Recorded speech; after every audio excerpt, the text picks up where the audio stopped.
welcome to a special edition of the Fantasy Empire. I have my good friend Scott Pianowski joining me today, and Scott's over at Yahoo, does a lot of writing for them. I'll let you though say whatever you want to say about your where people can find you and what you're doing and all of that, Scott. Yeah, happy to be here. I'm doing this for me, but if anybody gets any utility out of it, that's great too. Dan and I had a really long conversation before the season that I wish we had taped, although I'm sure, there's a ton of it and it didn't play out well over the last month, but that's what it is. Scott Pianowski, I've been with Yahoo since 2008. I've been in the fantasy industry back into the 90s, pre-internet era. Met Dan on the internet on Prodigy, back when he was screaming at me to draft Randy Moss when people thought, oh, well, why would you want a third receiver in a league where teams only use two? But I digress. I did get some Moss that year, not as much as I should have, but we've been friends ever since. And again, if you want to check out my work, Yahoo, I'm on Twitter or whatever they're calling it this week at Scott_Pianowski. Yeah, absolutely. And, Scott and I have been talking since like literally 1990. I mean, I first hopped on to Prodigy and I found Scott almost immediately. I was like, hey, here's a guy who thinks kind of like me, and from there it snowballed, and we've been good friends ever since. And I'll tell you, one of my superpowers is just surrounding myself with knowledgeable people who are really good at fantasy football. And Scott is at the tip top of that list. He's a guy that if he's got something to say, I'm always listening, and it always ebbs and flows over the years. We get busy, all that kind of stuff. But the more we talk, the better we do. Is basically what I keep seeing. So, and I also have to thank Scott for getting me involved in the content creation business as well. He inspired me to do it. Gave me helped me get in a couple places and do a few things, and things just snowballed again from there. So. Appreciate that, Scott. But let's. People are here to hear us talk about fantasy football, not about each other. So let's get into that. I think you tweeted out a couple times about Patrick Mahomes. So I think it's a great place to start. What are your thoughts on Mahomes? I mean, obviously this is something that's it's been going on for basically a calendar year now, that he just hasn't been the Patrick Mahomes of old. What do you see? Where are you taking it?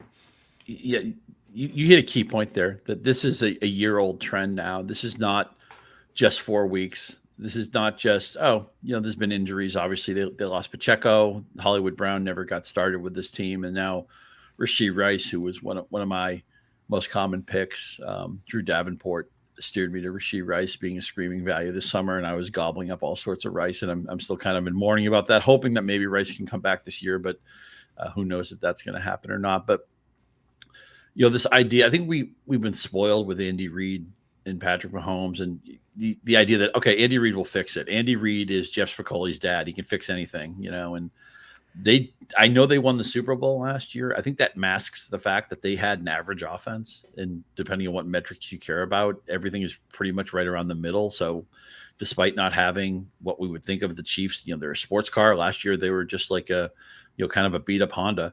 They were okay.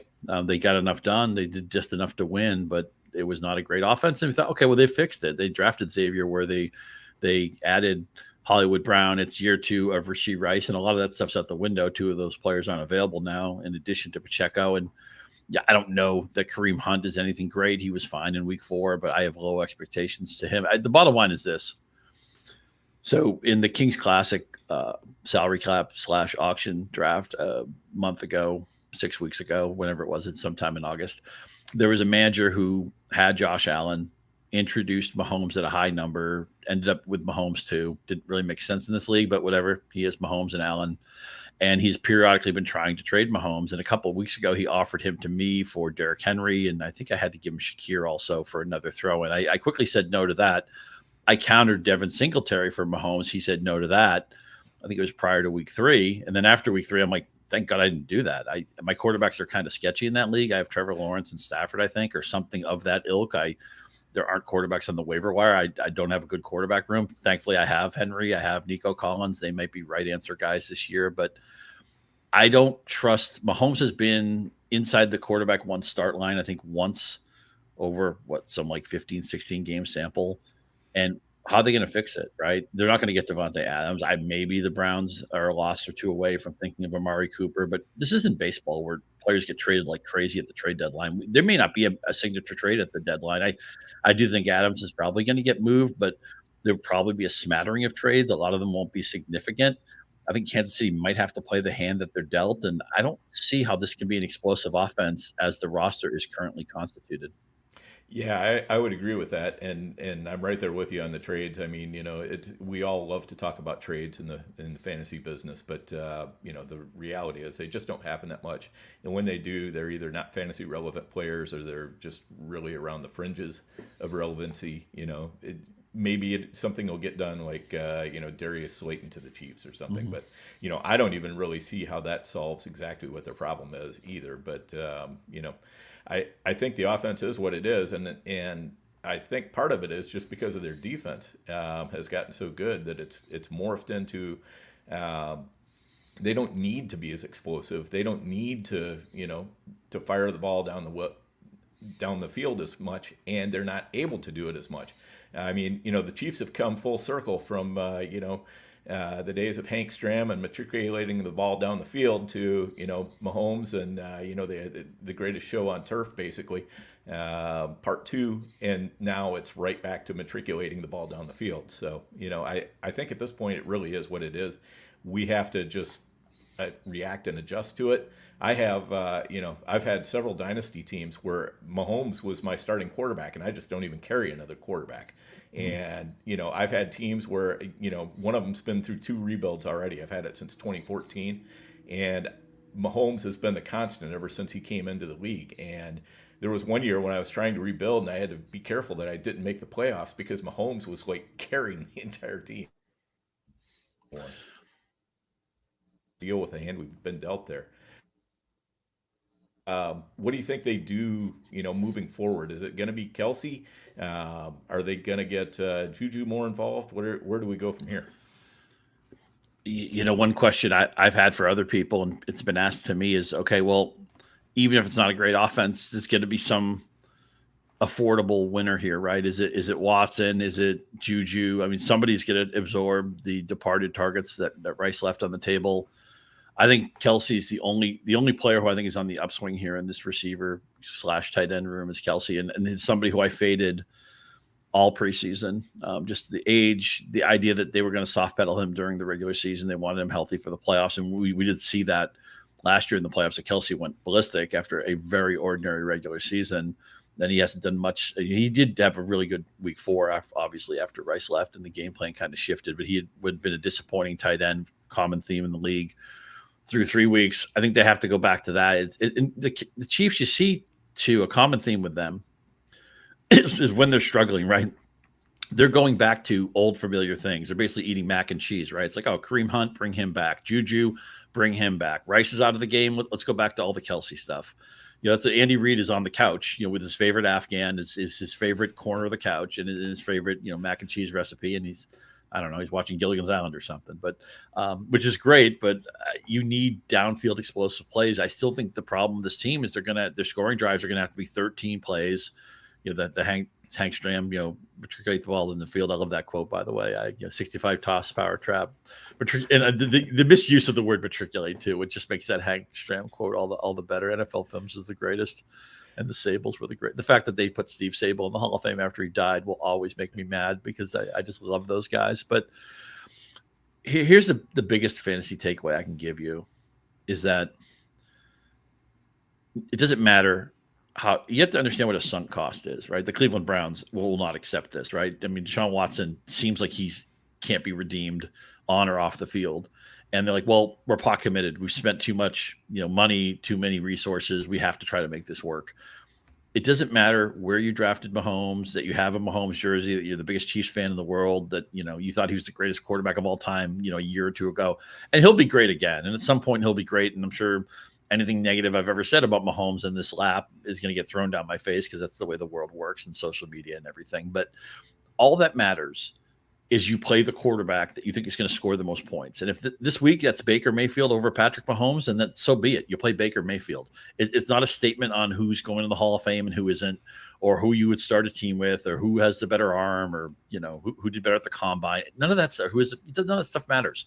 You just play the guy you think is going to score the most points. And I know that sounds comically obvious, but there are going to be people who are going to say, "Oh, I have to play Mahomes. He was my 3rd round pick. He was my 4th round pick. He was one of my keepers. He's been the MVP multiple times. He's still the MVP favorite right now," which just shows you, for one thing, how the MVP voting is just broken, because you have to be a 1 or 2 seed to win the MVP, and you have to be a quarterback to win the MVP. Giving Mahomes the MVP would just be silly right now. I realize the betting market doesn't exactly reflect that, but I don't want you to start your name players. I want you to start who you think is going to score the most points. And right now, Patrick Mahomes is not one of those guys. Right, exactly. And, I think if there is a ray of light for this offense, it's probably Xavier Worthy, because he does have that skill set to, kind of reopen up the explosive plays a little bit. But it's going to take him a while to get in there. I mean, Rashee Rice last year, it was like week 12, week 13 before he really got going. So the fact that Worthy has really even done anything is a little bit remarkable, and he is a player whose skill set I really do like. I mean, I thought highly of him coming out of college. I think he got unfairly cast as a speed guy just because he happens to be fast too, but he's also a really good receiver. I mean, you look at his other metrics coming out of college, and this is a guy, that has shown us that he has NFL tools, and it's just a matter of getting himself acclimated to the league and to the offense and everything else. So if there's a way out, I think that might be it. But you were mentioning, Scott, okay, who you would, what about Baker Mayfield instead of, Patrick Mahomes? I'm right there with you. I do have that exact decision on one of my teams, and I'm starting Baker Mayfield this week. Here's another question for you, maybe a little tougher question, but it'll also get us into Cleveland. Would you start Deshaun Watson against the Carnival Washington defense, or Pat Mahomes? This is a hard question for me because I'm just so out on Watson, and I think I'm maybe wish casting him to get benched because I'm dying to see. Now we don't even know. It could be DTR that would play if Watson got benched. I'm hoping it would be Jameis Winston, and I know Winston, as they said in Wall Street, they talk about stock as a dog with different fleas. I don't mean to talk about the players like they're dogs, but Jameis Winston has his own problems, has his own turnover proclivities and all that. He was a fun player in Tampa Bay that one year where he had all the touchdowns, all the interceptions. He ends the season with his 30th pick. It was a pick 6 in overtime, which ended the Jameis Winston 30 for 30 season. So it was fun though. It was a fantasy fun season, even if maybe Tampa Bay fans didn't always enjoy it because it was such a roller coaster. He would keep both teams in the game simultaneously. With Watson, I just feel like not only his arm strength, which was always on the fringes when he came into the league, and he succeeded for a long time without that being a plus in his corner. He didn't really have that arrow in the quiver. That's a bigger problem now, and his confidence has been beaten out of him. I think you need a certain swagger, a certain feeling of that you're bulletproof to succeed. At quarterbacks is such a hard position, just the stuff you have to navigate in the blink of an eye, and then the pressure you're under. You're obviously the face of your franchise and all that. And I feel that with what he's dealt with the last few years and all of it self-inflicted, I have no sympathy for Deshaun Watson. I'm not trying to make him out into a good guy, but we're fantasy players. We're just trying to figure out his fantasy utility. I don't think that confidence I think once that cheese has gone bad, it's never going good again. I don't know how they can fix him. I don't think there's a set of plays that Kevin Stefanski can call. I don't think there's a scheme they can run. I think Watson's just broken. And the thing is, we don't even have to speculate. Well, what would the offense look like if somebody different played? Because we saw it last year. Joe Flacco, and I realized it was a small sample, and probably a lot of it was flukish. And Flacco was no perfect player either. He took he took negative plays. He threw interceptions. Obviously, they lost in the playoffs with Flacco absolutely having a horrible game, which felt inevitable. I mean, that thing couldn't go on forever. But he did get the ball downfield. He did breathe air into this offense.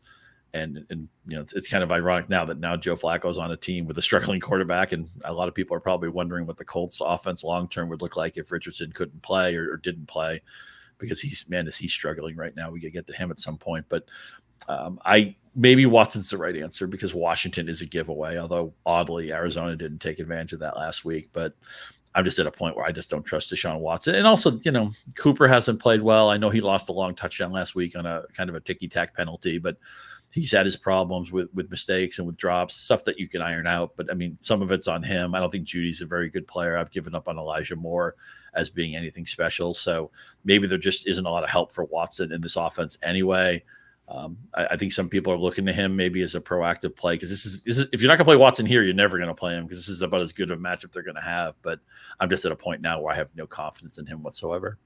Yeah, I'm kind of right there with you. I mean, the only caveat I'm going to throw out there is this offensive line has just been an absolute injury-riddled wreck, and they have not had the protection for him that they wanted to have or need to have, probably. So I would like to see Watson behind a healthy offensive line. I'm just not sure that's going to happen this year, the way things have been going. So, sometimes it's just that way. And if he can't play behind that line, they have to find somebody else who can, because, I mean, the rest of this team is at least, I think, a fringe level playoff team, as watered down as the playoffs are now. They've got a good enough defense. They've got a good enough running game. If they can fix the passing game somehow, duct tape it together, there may be a fringe level playoff team, but the way Watson is playing, it's tough to see right now. I'm curious. We did touch on Kyler didn't do well playing against the Commanders. Do you think that was he ran for less than he's run for this whole year? Like, he's run for 45 or more yards every week except for last week, and he barely ran at all. I didn't get a chance to see a lot of that game because I was actually out on the road, so just wasn't watching. I'm curious, did he look healthy to you? Did you or do you think this was the Commanders having Cliff Kingsbury, who knows his weaknesses, and that was just kind of the Kyler kryptonite there?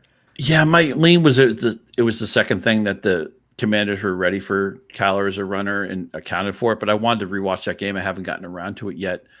And I struggle with Murray. I mean, he's had 4 games now. He had the blow-up game against the Rams. He's been under expectation in the other 3 games. And I don't know, why isn't Kyler Murray great? I want him to be great, but for some reason he hasn't been consistently either great or healthy. And I know part of it is, where's the running at? And I was encouraged by him running so proactively in the first 3 games. This was supposed to, the last 2 weeks they've been, we thought the Detroit game was a blow up spot. We thought the Washington game was a blow up spot. He doesn't come through in either. And that really leaves me in a bad place because, again, if it's not going to happen against those teams, the matchups aren't going to get any better. I mean, I guess Detroit's a weird defense because you do have Hutchinson bearing down in you all game, but Geno Smith threw for like 7,000 yards on Monday night. Didn't seem to bother him. So I don't know. Kyler Murray is a player. I'm kind of glad I'm underweight on him. Harrison's been good, not great, but good. And, for a rookie receiver, you'll take that. And it's interesting, he's an Ohio State receiver. I want to break into those guys in a second. But Arizona, McBride's going to be fine. He had a concussion. He had to sit out a week. It sounds like he'll play this week. I'm not worried about him. But Connor's one of those guys, whenever he's healthy, he's good. He'll have to miss two to 4 games at some point this year like he always does. But I wish Kyler Murray was like, one of the top 5 quarterbacks in the league. He was kind of billed to be. I feel like he always falls short, a little bit short of the expectations we place on him. Yeah, that definitely makes sense. And, I thought it was kind of interesting how little they actually passed during that game, too. Again, not seeing the game, it's hard to say, but, I almost wonder if the Commanders sort of rope-a-doped them into, letting them be just successful enough on the ground that they kept at it, even though they were behind, and, and they end up squandering their own clock and just, sort of running out of time to make a comeback or, to make explosive plays at all. So let me tie in. I mentioned Harrison, who's been just fine. I think if we redrafted his ADP, we'd probably be pretty close to where it was preseason. But before the year, I thought, okay, Garrett Wilson, here we go. He's got a decent quarterback. I don't know what Rodgers is going to be, but he's got to be better than what they've had in the last couple of years.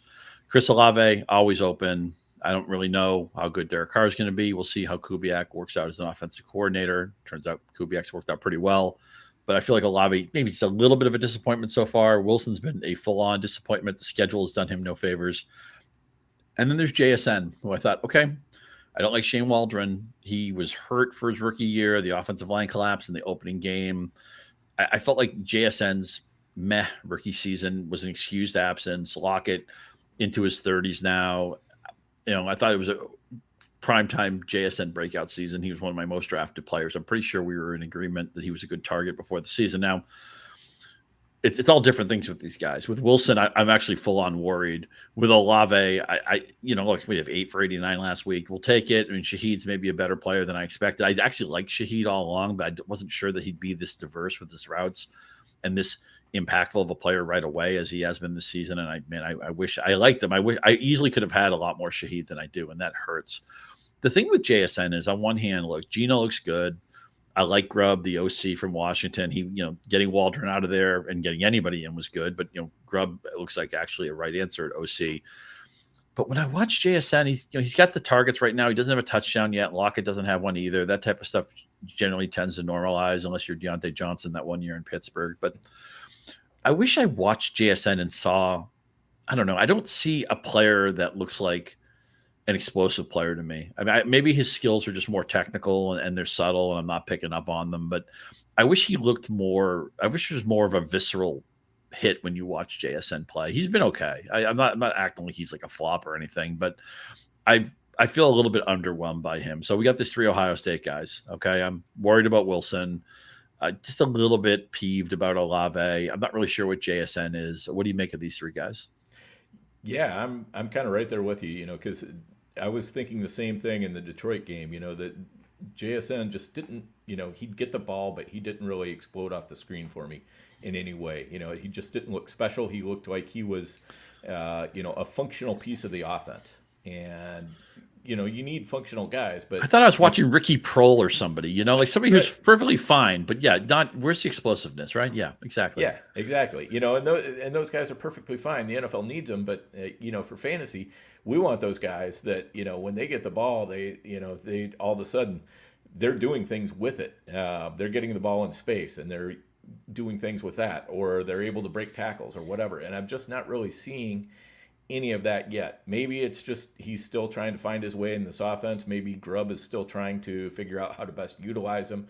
Maybe all that stuff is going to click. It's still early, but it's not too early to be worried about it. And yeah, Garrett Wilson, I don't know what's going on. I mean, you've got Allen Lazard there, and Aaron Rodgers likes familiar faces, and he's almost treating Lazard a little bit more like the alpha than he is Garrett Wilson. Garrett Wilson's just a little bit more of the sideshow. And there's been just kind of a little bit of ticky-tack, undercurrent between Rodgers and Garrett Wilson. And both of them are just, I think they're very thin-skinned people. And I think it's eating away at them more than what they're letting on the surface. And it's causing friction in the relationship, causing friction on the field, just not looking that way that often. I mean, is that too much narrative, Scott? Am I just, out of bounds there? Well, I mean, look, I know Mike Williams is on a short sample, but yards per target, the Jets are more successful when they throw to when they throw to Williams, when they throw to Lazard, when they throw to Conklin, when they throw to Braylon Allen, Breece Hall. There's a discussion of the Halls tied with Wilson. Basically, any play has been more successful for Aaron Rodgers than a throw to Garrett Wilson. And I know people can say, well, yeah, he played Surtain. He played the Broncos defense is good. The Patriots do have a really good cornerback, even though their defense actually isn't that bad. The Titans defense isn't that bad, even though Will Levis sells it down the river on a weekly basis. They played the 49ers in week 1, but are they going to get a break from Brian Flores this week? I know the Packers put up a ton of points in garbage time. I think that, and also they're obviously one of the leading possible destinations for Adams. If a trade happens, they got to be one of the 2 or 3 teams that would probably be a finalist. So I'm sure Rodgers is in there pitching for his guy. I thought all along with Rodgers, I just thought back to how good he was to his number 1 receivers, Jordy Nelson and Adams, of course, and different guys during his time there. And I feel like the way Rodgers is playing right now is another problem with Wilson, by the way. The defense is good. The offense plays slow. I think of that win over New England 24-3. That's like how the Jets want to play football, right? Let's suffocate the team on defense and let's, very slowly hold the ball, matriculate. And 24 points is enough when the other team isn't scoring at all. And the Patriots had 3 points. That game felt like it was 40-0, but it was 24-3. I think that's kind of their blueprint. I don't see shootouts on their schedule. And I feel like Rodgers is at a time where his favorite matchup is the guy who is the bad cornerback, who is the the guy who's open, right? And if that's Lazard, fine. If that's Williams, fine. And one game it was Conklin. He's got 2 quality running backs, and eventually we'll get to the running back problem because the top of the backboard has been a total mess this year for different reasons. But I don't think Aaron Rodgers is ever thinking like, okay, this is the week we get Garrett Wilson going. I'm giving him. He's never going to be like the Malik Neighbors. Okay, we just get off the bus and Malik Neighbors has 13 targets, and for that matter, Wan'Dale Robinson has 11 for some reason. That's just never going to be the game plan. And also, man, I do not trust Nathaniel Hackett. I know when you have a veteran quarterback, he's as much the OC as anybody. And I know that Hackett and Rodgers had familiarity, so that's why you hired Nat Hackett. I don't trust him at all either. I think it's going to be a case of, and this is not satisfying, but we just have to recalibrate that Garrett Wilson's a wide receiver 2 or maybe even a wide receiver 3 until proven otherwise. And I know that's not fun to say. I have teams where I draft. Thankfully, I didn't get as much Wilson as I probably wanted 2 or 3 months ago. I feel very lucky for that right now. Yeah, I'm in the same place. And, one of the things is the faster you adjust faster than your league mates, the better you do. If you can adjust to, if this is a new reality on Wilson, and you're right, the move now is to try to move him off your teams and, move him to somebody else's team, get something that looks like maybe a win for your trading partner that actually turns into a win for you. But while everybody is adjusting to the new reality on Wilson, we're going to pay the bills here real quick, and we'll be right back. Now, I know many of you are looking for a secret weapon for your Dynasty League, and I have it. It's called the Dynasty Dominator app. You go to the App Store, go to Google Play. It's right there. It's $5 to download, and then every year it's $5 to load the next incoming class of rookies. You can add Superflex, add tight end premium. It's incredible because it allows you to look up players. It allows you to vote on whether a player is a buy, hold, or sell, and then see the market sentiment on that player. And you can compare their lifetime value rating from Player Profiler to their Dynasty ADP at the FFPC, all in the price lookup tool. And beyond that, we have a trade analyzer, so you'll never lose another Dynasty trade again. And in our settings, you can set this is a win now team, this is a rebuilding team, and then we let you compare players. Look at their metrics side by side, prospect metrics, NFL metrics. It's all there. It's $5 in the App Store. There's some add-ons for Superflex and to buy the upcoming rookie class. Every year, you're going to spend $5 on this thing, and it's going to be well worth it. All right, and we're back. And we were just talking about the Jets, so let's just flip right into that running game. I mean, there's a lot of hyperventilating going on over Breece Hall right now. What are your thoughts on the Braylon Allen Breece Hall thing? Yeah, I have to fold this a little bit into Atlanta too, because what did we have this year? We had the top of the draft boards in many leagues where McCaffrey 1, Bijan or Hall 2, 3, depending on your preference. And honestly, if I had those choices 10 times, I probably would have split it right down the middle. Maybe I would have sprinkled in some Tyreek Hill. That's been no fun either for a different reason. I don't know what the answer is there. But so it's not that Breece Hall isn't good. It's not that Bijan Robinson isn't good. But I think it's a case of Braylon Allen was a lot better than the Jets thought.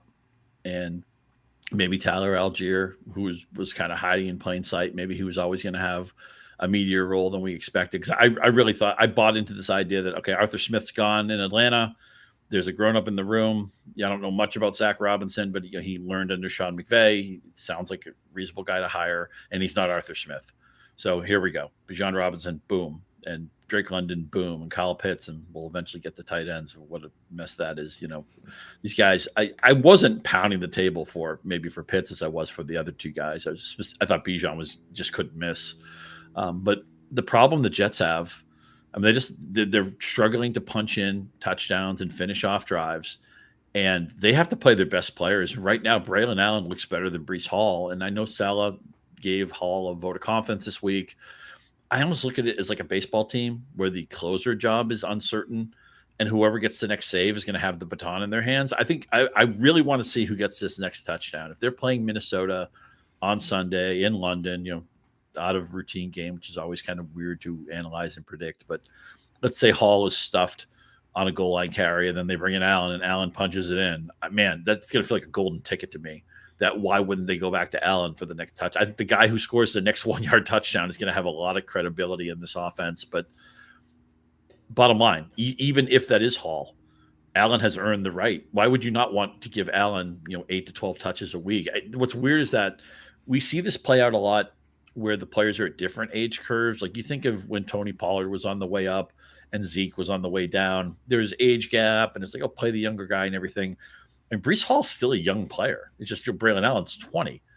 I mean, what was Hall? I think 24, I want to say. I mean, obviously he's, been through the ringer a little bit. He had that major injury at Iowa State and all that, playing with Brock Purdy. I want to go back and watch that team. It must have been really fun.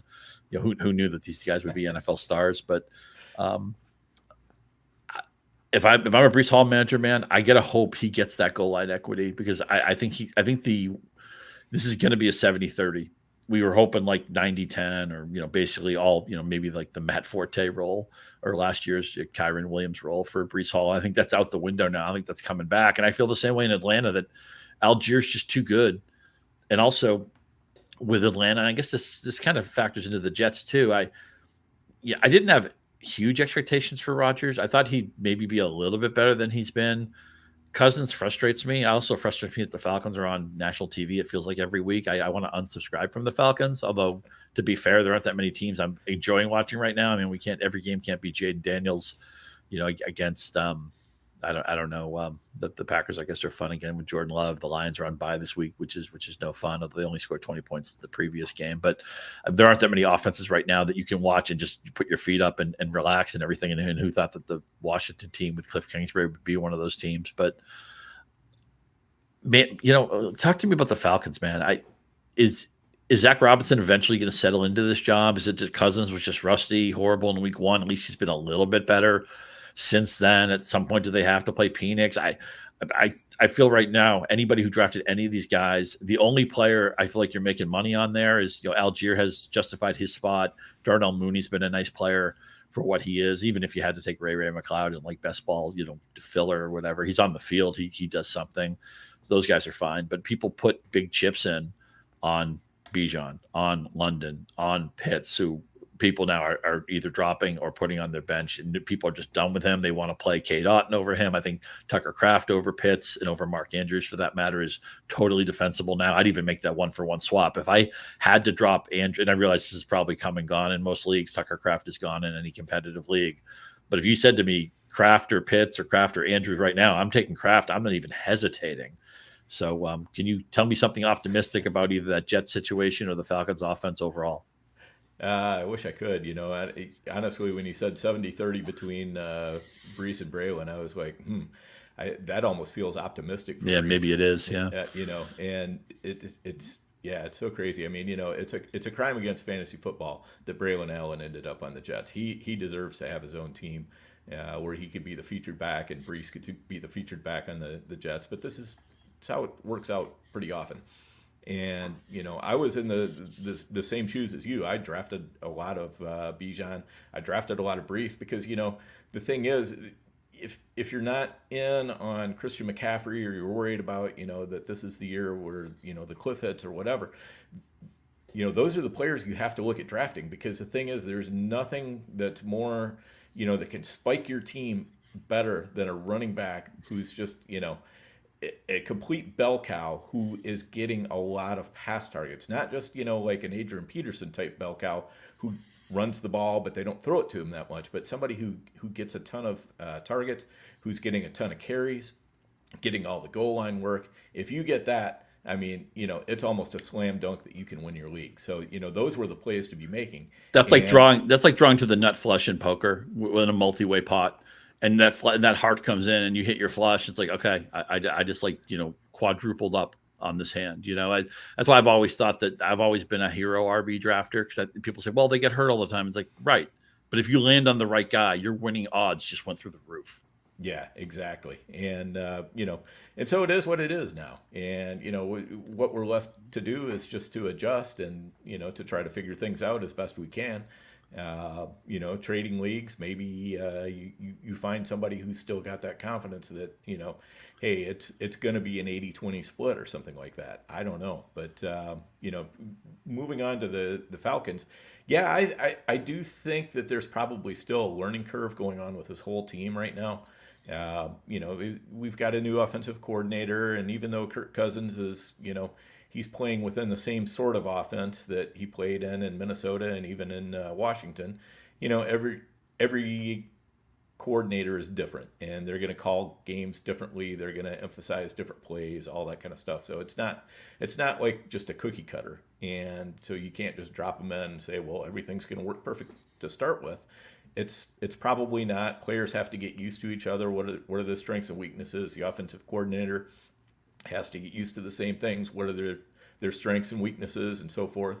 And, they kind of start settling into what's working. But what's not working is Kyle Pitts. I mean, he's fifth on the team in targets. He's like 7 targets, I think, behind Ray McLeod, for God's sake. I mean, that's, what do you do with that? And I think you're right. I mean, if you can trade Pitts straight up for Tucker Kraft, Kate Otten, sure, I would sign off on that. I have teams where I'm looking at Noah Fant and Kyle Pitts, and I'm going, it's the old guy sweating in front of the 2 buttons. I don't know which one to push, and I don't want to push either one. It's just, it's disappointing awful to me that Fant hasn't done more with Geno getting off to a good push, and that being an offense I think we can feel pretty good about. I know he wasn't completely healthy starting the year, but I still feel like there's a impactful player in Noah Fant's body, and I wish he would come out. Yeah, I totally agree with that. And, so I think with Atlanta, we've got to be a little bit patient. I think it's going to come together. Cousins also, coming off the Achilles, that's not nothing. So, I think we can still make some excuses and feel like we might be okay. But, the time for excuse making is starting to come to a close. And I'm not sure that you can make those excuses for Bijan just because Algier is just so good. It's not Bijan's fault that Algier is as good as he is. It's just, it's the situation we find ourselves in, and we've got to move on with that. So let me ask you this. Okay. Because I've been harping on a lot of things that have gone wrong. We talked about what's going wrong with the Chiefs, what's going wrong with the Jets, what's going wrong with the Falcons. So over at Yahoo, they have, this is not maybe the best way to do it, but it's one way to do it. Back of envelope, who are the right answers, right? And there's always going to be, I think, fewer right answers than wrong answers. It's so much easier for things to go wrong, players to get hurt, things to collapse. Only one horse wins the race. 12 horses don't win the race. So they have a thing called MVPs, which is the percentage of players who show up on the top 500 Yahoo teams in public leagues. And so, who is scoring? Who do you wish you drafted, at least through 4 weeks? The overwhelming top guy, 68.8% of the top 500 teams have Alvin Kamara. The 3 guys after him are Saquon Barkley, Nico Collins, and Derrick Henry. Interesting list, right? You have 3 running backs who are all you got to be on the second halves of their careers. Maybe Barkley's a little bit nebulous, but obviously Kamara and Henry, they're not going to be playing that much longer. Collins was a player who was available, I would think, in the second round of most leagues, maybe the third round in some leagues, but he had a crowded receiver room. Now I see a lot of people consider him the number 1 receiver going forward. I was out on Kamara, age 29 season, didn't trust the offensive line. I underestimated how much of an upgrade Clint Kubiak apparently would be. There's a guy who and I know the Saints have had a couple of missteps in their last few weeks with losing their center. They didn't play well against the Eagles. They had some good and some bad against the Falcons last week. So I don't know. We'll see if Kamara can. They're using him like crazy. Despite a rib injury, he's still on pace for 340 carries. That would be 100 carries over his career high. Since his rookie year, he's missed time every year. So I guess my story is, if you're sitting on Kamara, it's like, okay, just sit back, repeat until rich, or is it, would you try to get out while the going's good? Granted, you'd have to identify players that you trust, because I wouldn't trade him willy-nilly or anything, but I'm curious where he goes from here. If he can hold up, every running back is an injury risk, of course. I didn't have a lot of Barkley. Was concerned about him. He shoved it down my throat. He can't do it this week because they don't play, but he's been really good. Now, Collins and Henry, I feel really good about. Maybe it's because I'm on one of my best teams, and a salary cap / auction team that has both Collins and Henry. And even though the rest of that team is a bunch of Terry McLaurin types who are good, maybe not outstanding players, Collins and Henry have become guys every week I'm looking forward to. But, Henry, again, what's the age 30 season? And the thing I like about him is that his career yards per carry, it goes up every month. And he just had a good September. So maybe, and man, Baltimore, they sure want to run to set up the run. I feel nervous if you have anybody who catches the ball in Baltimore. But anyway, the right answers so far: Kamara, Barkley, Collins, and Henry. I'm curious for an overview of how you see those guys. Yeah, I mean, of course, it's no surprise that Kamara is right up there at the top, because if you can get a running back in the fourth or later, that's doing what he's doing, and then, because now you have the chance where maybe you could add, you could have Nico Collins, you could even have Derrick Henry on that same team, so getting those guys late allows you, if you hit on your early rounds, then it really supercharges your team. And, I think the fact that three of those players are running backs who are doing just kind of what we're talking about, at least two of the running backs are catching a lot of, they're getting a lot of targets. They're getting a lot of carries. Henry not getting so many targets, but definitely making up with the carries and touchdowns. But those are the players that can carry your team. And it's really tough to get off of them. I think what I'd be doing is just trying as best I can to plan for the future, because a guy like Kamara, I do think, he's going to, getting used at this clip, he's going to break down sooner or later. I mean, it's just, maybe he doesn't. Maybe this is the 1 year where he just, he goes nuts. But to go into it saying, yeah, I think that's the most likely outcome, I don't think that's very wise. So I think you need to figure out, what is my exit strategy? Am I either trading Kamara, which is a really tough thing to do because you're giving away one of the best players in the league to somebody else, or you say, how do I position my team so when it happens, I'm ready for it? And that's kind of the key. I don't know if that's picking up Kendre Miller. I don't think it's going to be Jamal Williams. I just don't see Jamal Williams stepping in and doing that. Probably neither guy is going to do that. But to me, it's just kind of continuing to collect those lottery tickets down at the bottom of your roster, and and hold tight to them, because the temptation is to let a guy go, a Jalen Wright or a Tyrone Tracy or somebody like that, let him go, and you pick up Juju Smith-Schuster, who is never going to win a league for you. He might be able to fill in for a bye week here or there, is what you're hoping, but if that running back hits, that's what wins your league. So I guess that's my long and winding answer to a short question. Yeah, a couple of things I want to say about that. For one thing, I just wish New Orleans had a running back on their roster who I was excited about after Kamara, and I don't think anybody's excited about any of those guys. I mean, Miller, it feels like everything he's possibly could do to get the coaching staff turned against him, he's done. And Dennis Allen hasn't been shy about sharing that stuff, right? But you mentioned guys like Jalen Wright, who a player we were really excited about, you and I, preseason. He hasn't played much, even with injuries in that locker room. He hasn't played a lot. He hasn't done anything special. But I want people to pay attention. Obviously, the bye weeks are here. It's October, and you have some definition to your standings, some separation in your standings. And what's going to happen is this is the time of the year where the manager in your league who had Jalen Wright, and it's like, okay, I got to fill in. I need a receiver this week. I just lost Rashee Rice. I don't have the Eagles playing this week. I don't have St. Brown, whatever it is. Maybe they even need DeAndre Hopkins. They have immediate needs, and they no longer can wait on somebody, whether it's Ty Chandler, whether it's Jalen Wright.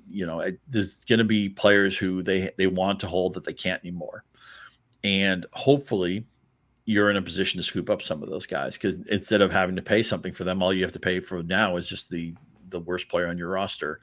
So if you're, this depends on your situation. If you're 4-0 or 3-1, it can be easy to wait on guys. If you're 2-2, 1-3, or 0-4, you probably have to put more immediacy into your plans. But it's very important all the time, but never more so than right now.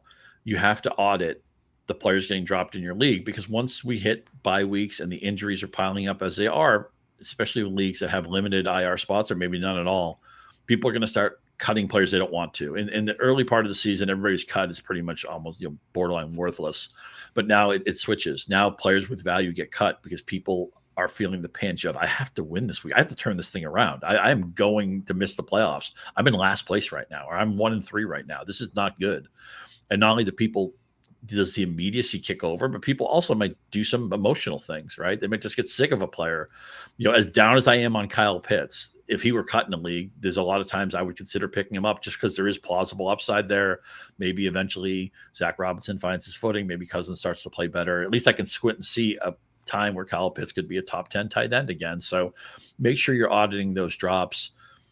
Let me ask you this. So I talked about maybe I could squint and see upside with Kyle Pitts. I'm worried it's over for Mark Andrews. Is that too stark of a take? I hope it is. Clearly the passing game has been de-emphasized, but it's not like they're not passing at all. I mean, I was looking this up. They rank I think 23rd in attempts amongst NFL offenses. So but it's not like they're sitting at the very bottom, and they're passes happening.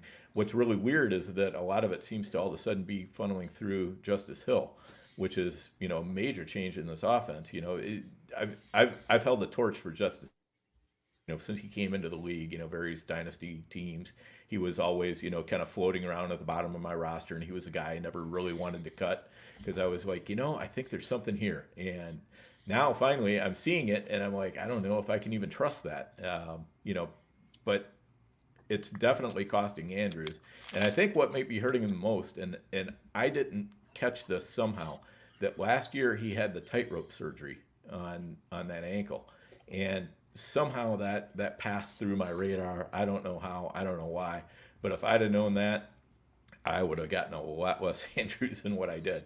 Because that is getting to me to look like, sort of like an ACL or something like that. You just don't want to touch a player coming off of that injury the following year. You want to pick them up 2 years later, if they're still a young player. And I think Andrews, if he can get right physically, I think he can still be a force. He can still be a weapon. But my concern is if the offense has moved too far away from him in the meantime, maybe it's moot. Man, he has one more target than Nelson Aguilar. He has 2 more targets than Derrick Henry, who we know is generally not a pass catcher. And even like Zay Flowers, it's like, I feel like the Zay Flowers manager, it's like, okay, you're going to get 6 targets. Do the best you can with it, and man, 9.3 yards per catch for a guy like Flowers who can get downfield. I also realize that Baltimore's offensive line is still kind of a work in progress. We saw they couldn't really pass block in the first game against Kansas City. It's been gradually better, and they obviously, the line probably felt good about how it played against Buffalo, but it's troubling. I have Zay Flowers shares. I was beaming with pride like a parent when Isaiah Likely went crazy in week 1, and that's basically all he's done all season, right? I mean, he's been a non-factor since then. I was hoping that maybe he'd be playable even with Andrews on the field. Now it may take an injury, or maybe Baltimore just needs to get behind in some games. But what a strange season they've had. I mean, the great opener, somehow they blow that game in week 2 to the Raiders, which I think we'll look back on is how did that, there's always going to be like 5 or 10 results that don't make any sense in the full context of the season. I could see them being one of those teams, but let's talk about another fun story. So Jayden Daniels has been a hit. And I think you and I pretty much were on the same mind of this, that like all the Anthony Richardson stuff, we'll have to get to him at some point, but Daniels, not exactly at the same apples to apples comp, but he offered rushing production. He was an accomplished passer at LSU, comes off a Heisman, had more experience than Richardson. He's older than Richardson.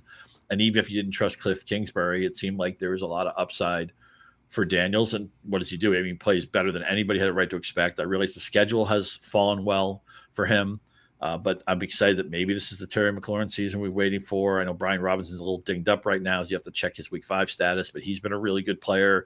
Kingsbury seems to be feeling it with the play sheet. Now it's just a matter of, okay, well, the opening month was the Bucs, the Giants, the Bengals, the Cardinals. I mean, again, you would handpick. John Thompson would handpick that schedule. Jim Boeheim would handpick the schedules. I talk about players, coaches who aren't coaching anymore, but Lou Holtz would love to bring these guys in and then talk about how great they were all week before they beat them 49-0 on game day.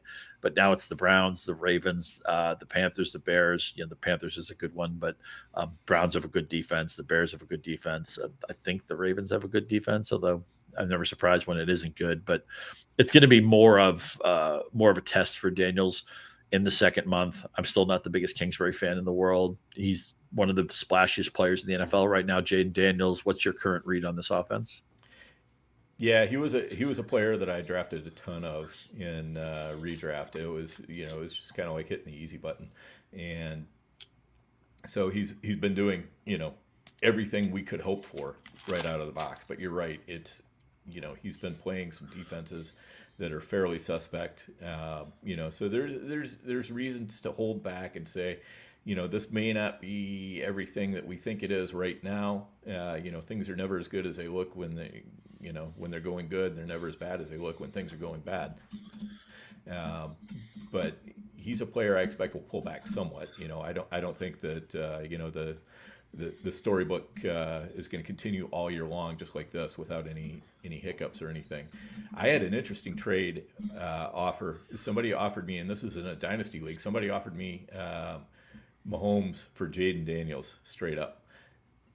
Wow. And yeah, and I turned him down primarily because this team is competing, so I'm like, no, I don't want to trade away Jayden Daniels and get Mahomes because Mahomes isn't doing me any good. So, I want to win the title.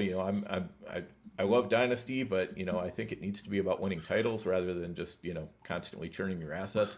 And that felt like just more of an asset churn than anything else. But then I had to ask myself, what if this had been on a rebuilding team? Is that a deal I should have taken? And I just don't even know what to say to that.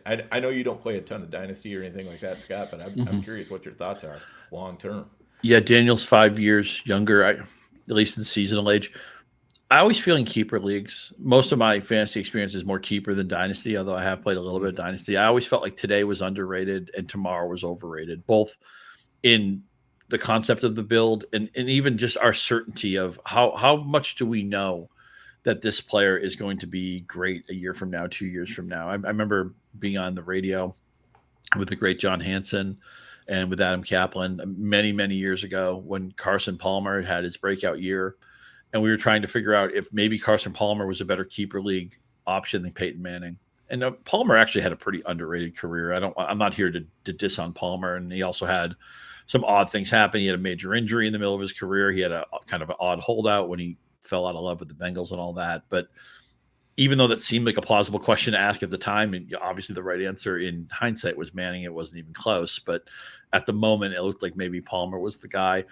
My advice to anybody in a keeper dynasty league is try to win now and try to play to what you know to be true in the current and maybe for the balance of the season, because you'll be shocked at how much different everything looks. Just think of how different the landscape looks now in a month, right? Just things we thought we could trust. We don't trust the Chiefs. We don't trust, Mark Andrews. We don't trust a lot of things. The running backs, we were all scurrying the draft. They're all giving us, migraines now. And, players, some of these older running backs have played really well. And football's just crazy like that. And let me tell you another thing that's exciting to me. So where are the right answers, right? All these, there's more wrong answers than right answers. And yet the last 2 weeks, one of the right answers, it was a smashing right answer in week 3. It wasn't quite as good in week 4, but I'm getting a ton of value out of Chuba Hubbard. I'm getting a ton of value out of Deontay Johnson. That's because Andy Dalton is playing. Xavier Legette, I thought, looked good last week, and he left a couple plays on the table too. Now, it's the Bears in week 5. That's a tough matchup. All I want is, I remember, this is going to be a dated reference. I remember the Carolina Panthers of, I think it was 1999, where Steve Berline was the quarterback. Team was on the borderline of still being in playoff contention. And the idea was that if they fell out, that they were going to bench Berline because they wanted to play their backup quarterback. And Berline had a make or break quarterback draw against the Packers in like week 11 or week 12. And Berline was a very slow quarterback. And it was the last play of the game. He had the score on this play. He scored. They kept Berline in. And Berline, Muhsin Muhammad, and Patrick Jeffers were a pinball machine the rest of the season because they kept him in at the quarterback position. And it was one of the most fun, one-off fantasy seasons. Jeffers got hurt early in the next year. It might have even been summer camp, and it was never heard from again. Muhammad actually had a pretty underrated career, but that 99 Panthers team down the stretch was so much fun. I mentioned that because I'm just praying that Andy Dalton, and we've seen how bad this offense was with Bryce Young. Bryce Young just looks, it seems like we can call it. Bryce Young is, and I realize, look, look around the league, right? I mean, Fields is kind of rebuilding his reputation with a different team, and Mayfield has been a comeback story, and Sam Darnold, who we'll have to get to at some point, had a great start this year, and Kevin O'Connell's a coach we feel great about. But I feel like Bryce Young, I have zero confidence. I feel the moment he gets in, I'm going to bury Deontay Johnson in my ranks. I'm going to bury Hubbard in my ranks. I'm not going to want to play Leggett. So I would love it. I would love nothing more than Andy Dalton to spring an upset this week. I just want Carolina to stay in the fringes of playoff contention so they have a reason to play Dalton. I'd like to play him the whole season, but I think at some point they're just going to have to say, well, we have to give Bryce Young another chance, see if he's learned anything, see if he's just more ready for his opportunity. How are you feeling? Are you feeling the good vibes that I am about Andy Dalton and this Carolina offense?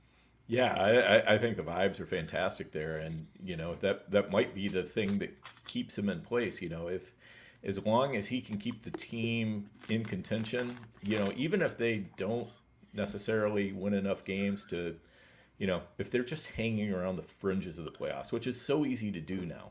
I mean, you can be 3-5 and you can still, harbor legitimate playoff hopes. So I'm hoping that if the offense is clicking well together, that they're going to keep him in there, because Tepper is desperate for some kind of validation on any move that he's made since buying the Panthers, really.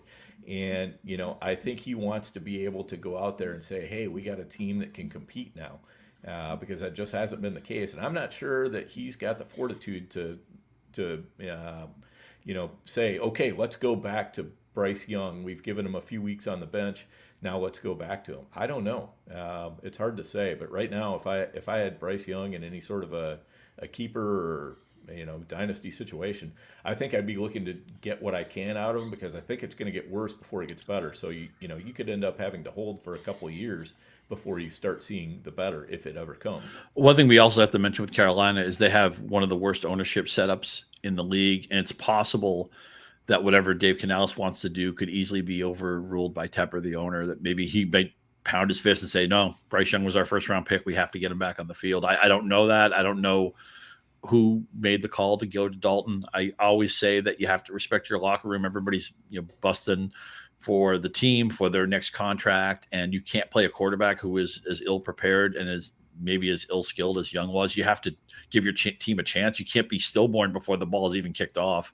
I mean, that team had no hope with Young. So I hope we see Andy Dalton for the rest of the year, or for the majority of the year. I don't know where that's going to go, but is it just nice to see Deontay Johnson unleash it? I maintain one of my hot takes before the season was that I thought the onboarding of Jonathan Brooks would be deliberate, would be slow, because one, they're not going anywhere. What's the rush? Let's not play any games with this kid and be risky with a major injury return. And also because Chuba Hubbard's just a good player. And so I was saying, yeah, play Chuba Hubbard in week 1 against the Saints. Why not? And then he fell on his face. He face planted. A lot of that was Young's fault. But since then, Hubbard had a good week 2, and then he was great in week 3 and week 4. And I think Hubbard's going to be a fantasy factor the majority of the season. I think even when Brooks comes back, it's not like, okay, Brooks is here. Hubbard can go play special teams and get 5 touches a week. I don't see that at all. I think Hubbard will maintain a starting job, and when Brooks comes, he'll be eased into the plan. And that may not be even till the second half of the season. He still hasn't had his window opened up yet. So I guess I'm saying I'll buy high on Chuba Hubbard. Not that anybody would hold you ransom for him, but he's a player that I believe in. Yeah, I agree with that. And I think you probably can buy him for a reasonable price, just because of the fact that everybody knows Jonathan Brooks is, coming soon. And, we all want to, grab onto that nice, shiny new toy. And that's Brooks. And a lot of times we just forget about the guy that is actually in there doing the dirty work, and doing the dirty work for fantasy teams as well. Because like you say, I don't think it's going to be just like a flip of a switch or something like that, and now it's Brooks and Chuba Hubbard is out. I think if anybody's out, it's probably going to be Miles Sanders, and they work, Brooks into, to his detriment. But yeah, I think Chuba Hubbard is going to have a role all off season, and so I'm holding on to him. I don't mind acquiring him. If I need a guy for the next few weeks at least, I feel like I can count on him at least that long. But what do you think that? I wanted to go back real quick. We were kind of talking about running back lottery tickets, and the whole Justice Hill thing. We kind of got away from that. But do you think that this is, how that offense is going to run here, or are you just thinking that's a short-term thing that Justice Hill has had a couple good weeks? He's caught 16 to 18 targets. They don't love their offensive line. He's got the thing that's encouraging here is one of the problems we always have with Lamar Jackson is that, mobile quarterback generally looks to run and not check down, right? We say that a lot about Hurts. We've said that about Lamar. And this year, and I realize some of these plays, with a player like Hill, you have to try to separate. Some of the catches are going to be it's a play and screen pass, and other ones are going to be a play broke down, and this is what we could get. Let's just dump it off to Hill, get the ball out of my hands. But Hill, I think this has been too effective to turn back from. And, he's still just 27. He's a player that we liked, a minute ago. We've seen backup running backs have value here. Henry, with all the pounding he takes, I think at some point there's going to be games where it just makes sense for Henry to be on ice in the fourth quarter because the game is salted away. And, what's the point of giving him 30 carries when you can end him with 18 or 20 and let him rest for the rest of the day? I think Justice Hill is going to have, Sigmund Bloom always talks about that what the heck flex value. I think that's going to be exactly what Justice Hill is for the next 2 months while we're maybe scrambling with some of our rosters because we don't have players available. I feel perfectly fine with what Justice Hill brings to the table. Yeah, totally makes sense. Let's talk real quick about the Titans. I thought that was an interesting move that they had to go to Rudolph, and to me, all of a sudden, the offense looked like it was just, I don't want to say that Levis couldn't move the offense because he definitely could, but you always kind of had it was like watching a Three Stooges movie. There was going to be the pratfall somewhere along the way. You just didn't know where it was going to be. And with Mason, it just kind of looks like a little bit more of a professional outfit, and I think that was to the benefit of a lot of the players. But just curious your thoughts on Tennessee. Any players you're buying there? Do you think there's any chance that Mason Rudolph gets the job out of the bye? Yeah, still just 5 yards per attempt. But I'm at a point where anybody other than Will Levis would be interesting to me. It's a little bit disappointing that Tennessee doesn't play this week because if they did, they get a win on the road. Levis hasn't been playing well. He's a little bit dinged up. And that's kind of what I've been hoping with Watson. I don't want anybody to get hurt. I don't root for injuries. But I thought if Watson had even a minor injury in Cleveland, it would be, we want him to get healthy. Let's give him some time to heal up. Tennessee had an excuse to bench their quarterback this week, but they don't have a game, so that they can't do it. So by week 6, everybody might be healthy again. If I had any stake in the Tennessee offense, I have Pollard shares. That's just about it. And he looks pretty good. He looks healthy again. I'm sure Dallas probably regrets not having him, but I would be hoping that anybody but Levis, Mason Rudolph is somebody else. He had moments in Pittsburgh. I think he's a player that probably would get schemed out and solved, pretty quickly. But the thing with Levis too, it's not just that he struggled to make impactful plays. He's made so many negative. I mean, he gave away the game in Chicago where Caleb Williams and the Bears offense had no interest in winning that game, and they just gave it away. And they lose. But they lost to the Packers, I want to say, when they with a bunch of turnovers and stuff. What a great job Matt LaFleur did when they didn't have Jordan Love. But I'm willing to say that Will Levis can't play at the NFL level, and maybe I'm being quick with these things. He is 25 too, so it's not like they're going to wait on him indefinitely. I'd be interested in seeing anybody else play, and that includes Mason Rudolph. Yeah, I think that a lot of times with even new quarterbacks, you just kind of either you see that it factor or you don't. A lot of the time, with Jayden Daniels, we're seeing the it factor. I'm curious what you think about Caleb Williams, though. Speaking of quarterbacks, and do they have the it factor? What do you see with them? Man, if they had a good veteran, I think onboarding him a little slower might have made sense. Maybe he looks like somebody who probably should have sat for the first month. I know he had some moments in the Colts game, although a lot of those stats were driven by volume. The game looks a little fast for him. They're trying to hide him as much as they can. There's been games they've been able to do it, games they haven't been able to do it. But I'm still, and also it's going to be, there's going to be pressure that Daniels is playing so well. Chicago is a demanding fan and media market. I think Caleb Williams was, I thought, kind of more thin-skinned than he should have been. You talked about earlier about Garrett Wilson, Aaron Rodgers maybe being a little bit thin-skinned, highly strung. Caleb was very prickly with the media at USC, and man, that Southern California media is not the same as what he's facing in Chicago right now. It's a shame. I realize they ended the season last year on a good finish. They almost made the playoffs, and they were never going to sit him to start the year, but I think that's the right move. Also, it doesn't help that I don't understand why they hired Shane Waldron. It's very possible that they may be turning over this entire coaching staff at the end of the year anyway. They have kind of odd fits for the offense. I hate that Cole Kmet in some games has lost snaps to Gerald Everett when I think Kmet should be on the field, basically every snap or 90% of them. And he's had a couple of games lately that have been fantasy viable. But I think in a year where we need tight end right answers, I feel like the Bears are blocking Cole Kmet more than anything else. Caleb looks to me like a guy who's it's been a slow onboard, and I understand it. In a perfect world, I think he wouldn't even be playing right now. Yeah, I agree. And I think the offensive line has done him no favors. He's really, they've struggled to protect, and especially, basically guard to guard has been, there's been jailbreaks up the middle way too often. Would you be buying any of their receivers right now for seasonal? I think if I was, the only one I would buy would be Odunze, because that kid does look like he's got some juice to me, and those are always players I'm interested in investing in, especially if their price is being held down somehow. Mm-hmm.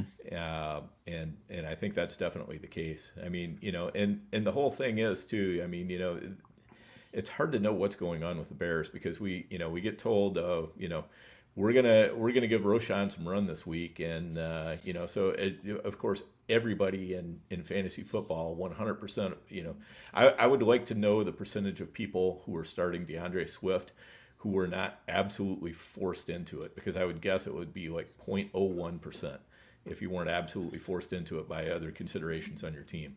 And and then he goes out and has his best game. Turns out what they meant is, we're no longer going to play Khalil Herbert. We're going to put Roschon into that role, and Swift is still going to have his role. But nothing like that was said. So it's just that whole coach speak. And I don't even think that came from the coaches. I think that came from a quote unquote insider.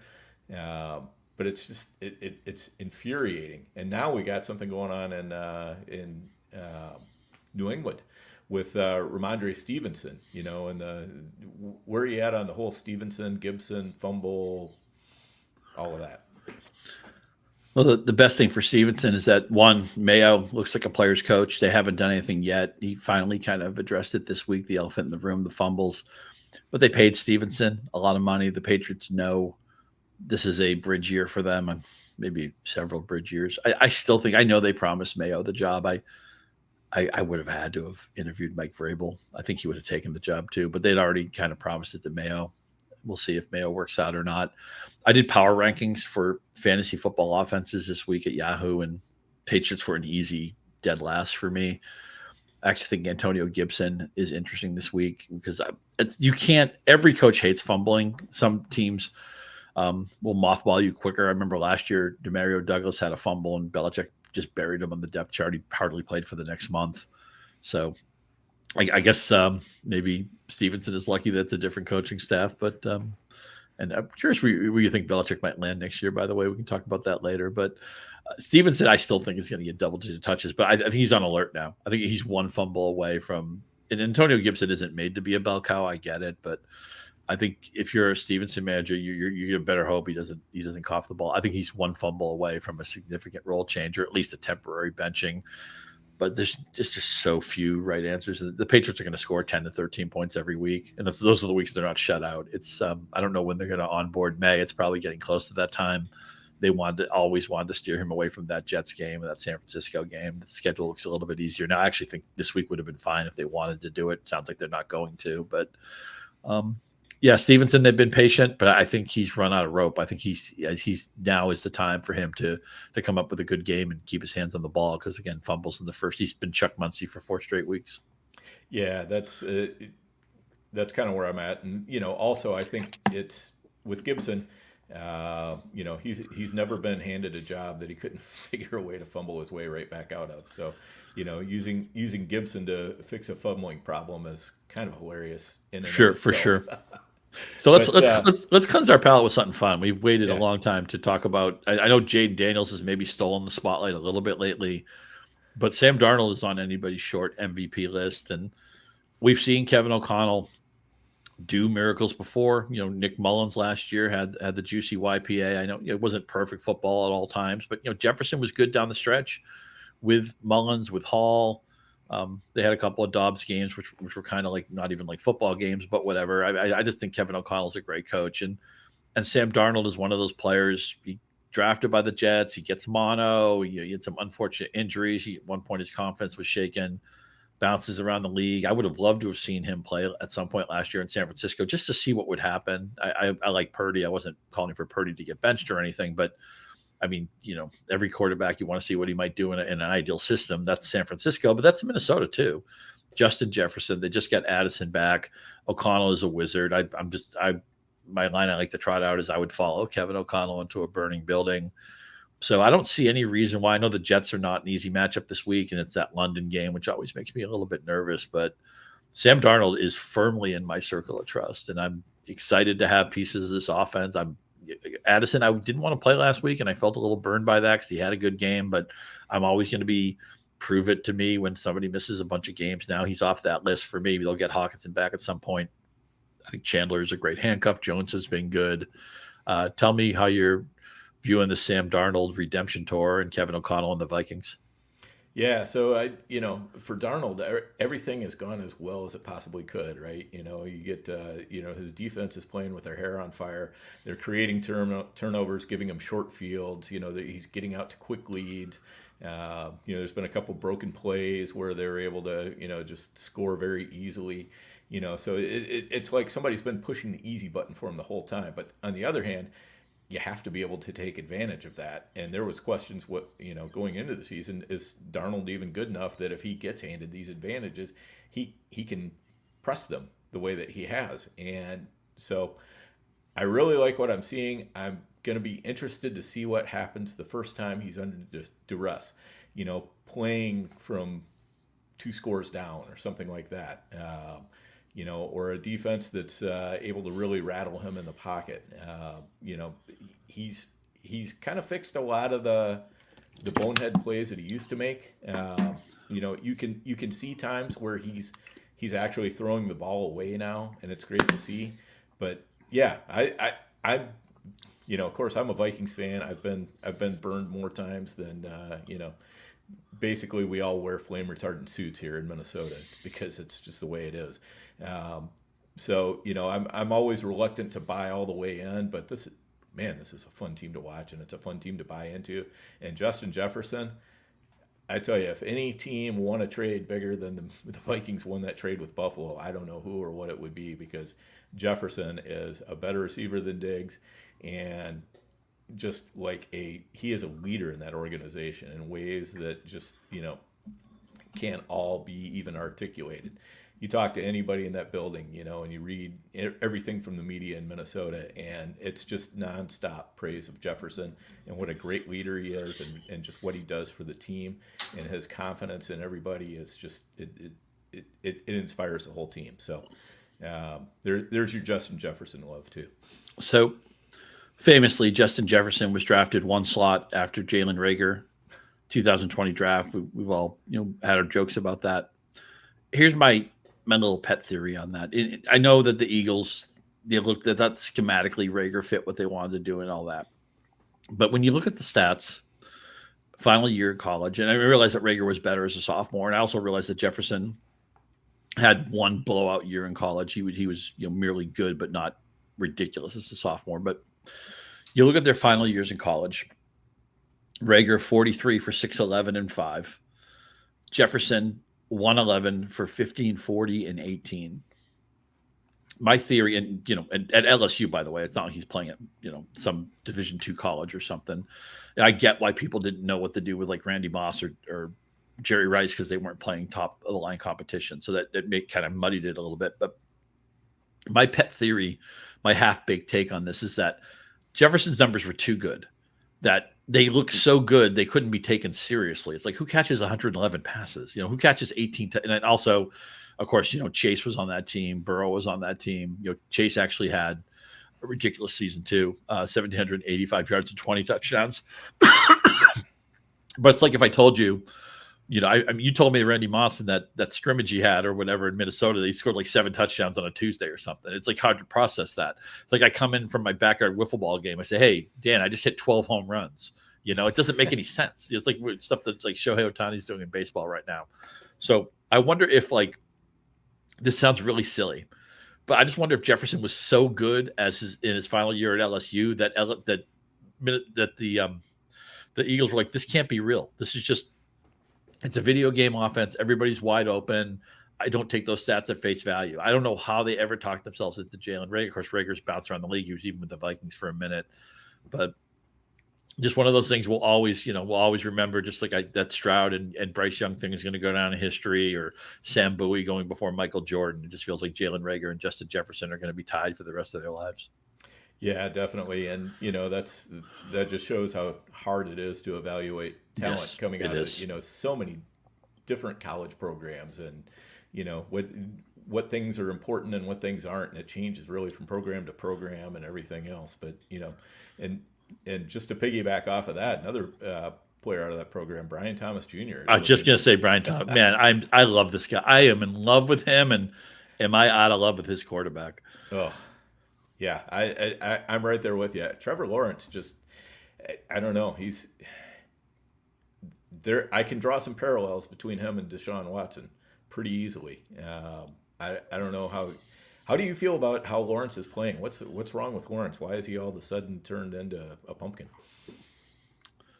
Full disclosure, I talked myself into Lawrence before the season. Like, well, it's only his age 25 season. He'll probably have some kind of a running component. I do like the pieces around him, and I don't know if it's a matter of confidence. Maybe, I think that established the run guys, I think Levitan and Silva were talking about, maybe Doug Peterson is in that Frank Reich mode where he was a coach who was a good coach, a plus coach, a helpful coach for a long time. But maybe he's just at that point where the modern game has passed him by a little bit, and it's just time for Doug Peterson not be a coach anymore. And I don't say that with any satisfaction. I'm not hustling to get guys fired. I mean, with the possible exception of Deshaun Watson, who just is a bad guy, obviously, I'd like to see everybody perform at their theoretical maximums and do well, and provide for their families and all that. If Doug Peterson gets fired tomorrow, I'm not going to be happy about it, because he's a person and all that. But I won't miss watching his team play on Sundays. But Lawrence is missing a lot of plays. There are plays that are there that he's missing, and I wonder if what's going to happen now. They have their 2 London games coming up in week 6 and week 7. And I wonder if maybe a change would happen after that. It'd be a natural time for a change to happen. But if you watch these Jacksonville games, Brian Thomas has been good. He could be lighting the league on fire right now if he had good quarterback play. They've left a couple of touchdowns on the board. I realize that the throw that Lawrence made to him in the opening game against Miami was a beautiful throw, but he's been late on throws. He's been inaccurate on throws. I also want to see Christian Kirk is not a bad player, but I mean, right now, 5.8 yards per target when he's targeted, 10.6 yards when they're targeting Thomas. They have about the same opportunity right now. That needs to tilt. They need to go Malik Neighbors on Brian Thomas. They need to go into every game thinking, how do we get 10 plus looks in this guy, in his hands, in his direction, because he can run, as far as I can tell, he can run the majority of the route tree already, and he's their best offensive player, and he's just getting underutilized. And often when they do throw it to him, the pass is late or it's off target. Yeah, and that just shows the difficulty of, evaluating these players coming out of college, talking about Brian Thomas Jr., because he was a player I was really on the fence on. I'm looking at some of his metrics, and I'm like, this is fantastic. This is otherworldly. This is crazy. Nobody can be this good. And then you look at other metrics, and you're like, maybe he's not as good as what he looks. Maybe there's a lot of touchdown deodorant there, and maybe that's all it was. He was just really, really good at scoring touchdowns, or got really, really lucky. But now I watch him in the pros, and I'm like, man, I wish I had some more of him. And if Trevor Lawrence can ever get things figured out, if this offense can get on track, I mean, Brian Thomas Jr. could be he could be a monster down the stretch. How do you feel about some of the rookies talk about the receivers? Harrison's been good. Neighbors, everybody's, I think, justly in love with him. You can see the potential of a Dunze. More of it came out 2 weeks ago, but he's, I think, somebody people are high on. Thomas, I think, would be hard to trade for right now. People are excited about him. Worthy had the moment, the week one moment in front of everybody. It's been frustrating since then, but still, he's Andy Reid offense. Leggett was good last week. Coleman hasn't really been great. McConkey had a good game in week 4. There's no passing volume there. Polka's on the Patriots. Good luck with that. Mitchell's on the Colts. There's a lot of problems there. Of the guys, again, trading for Brian Thomas right now will be hard to do. If you can do it, great, but you're buying high. Of the guys who haven't really popped yet, do you have a player you could see maybe become a factor later this year, or you're looking at as like a sneaky player to add in Dynasty? Who of the non-obvious rookie receivers are you most interested in right now? Boy, that's a good question. I'm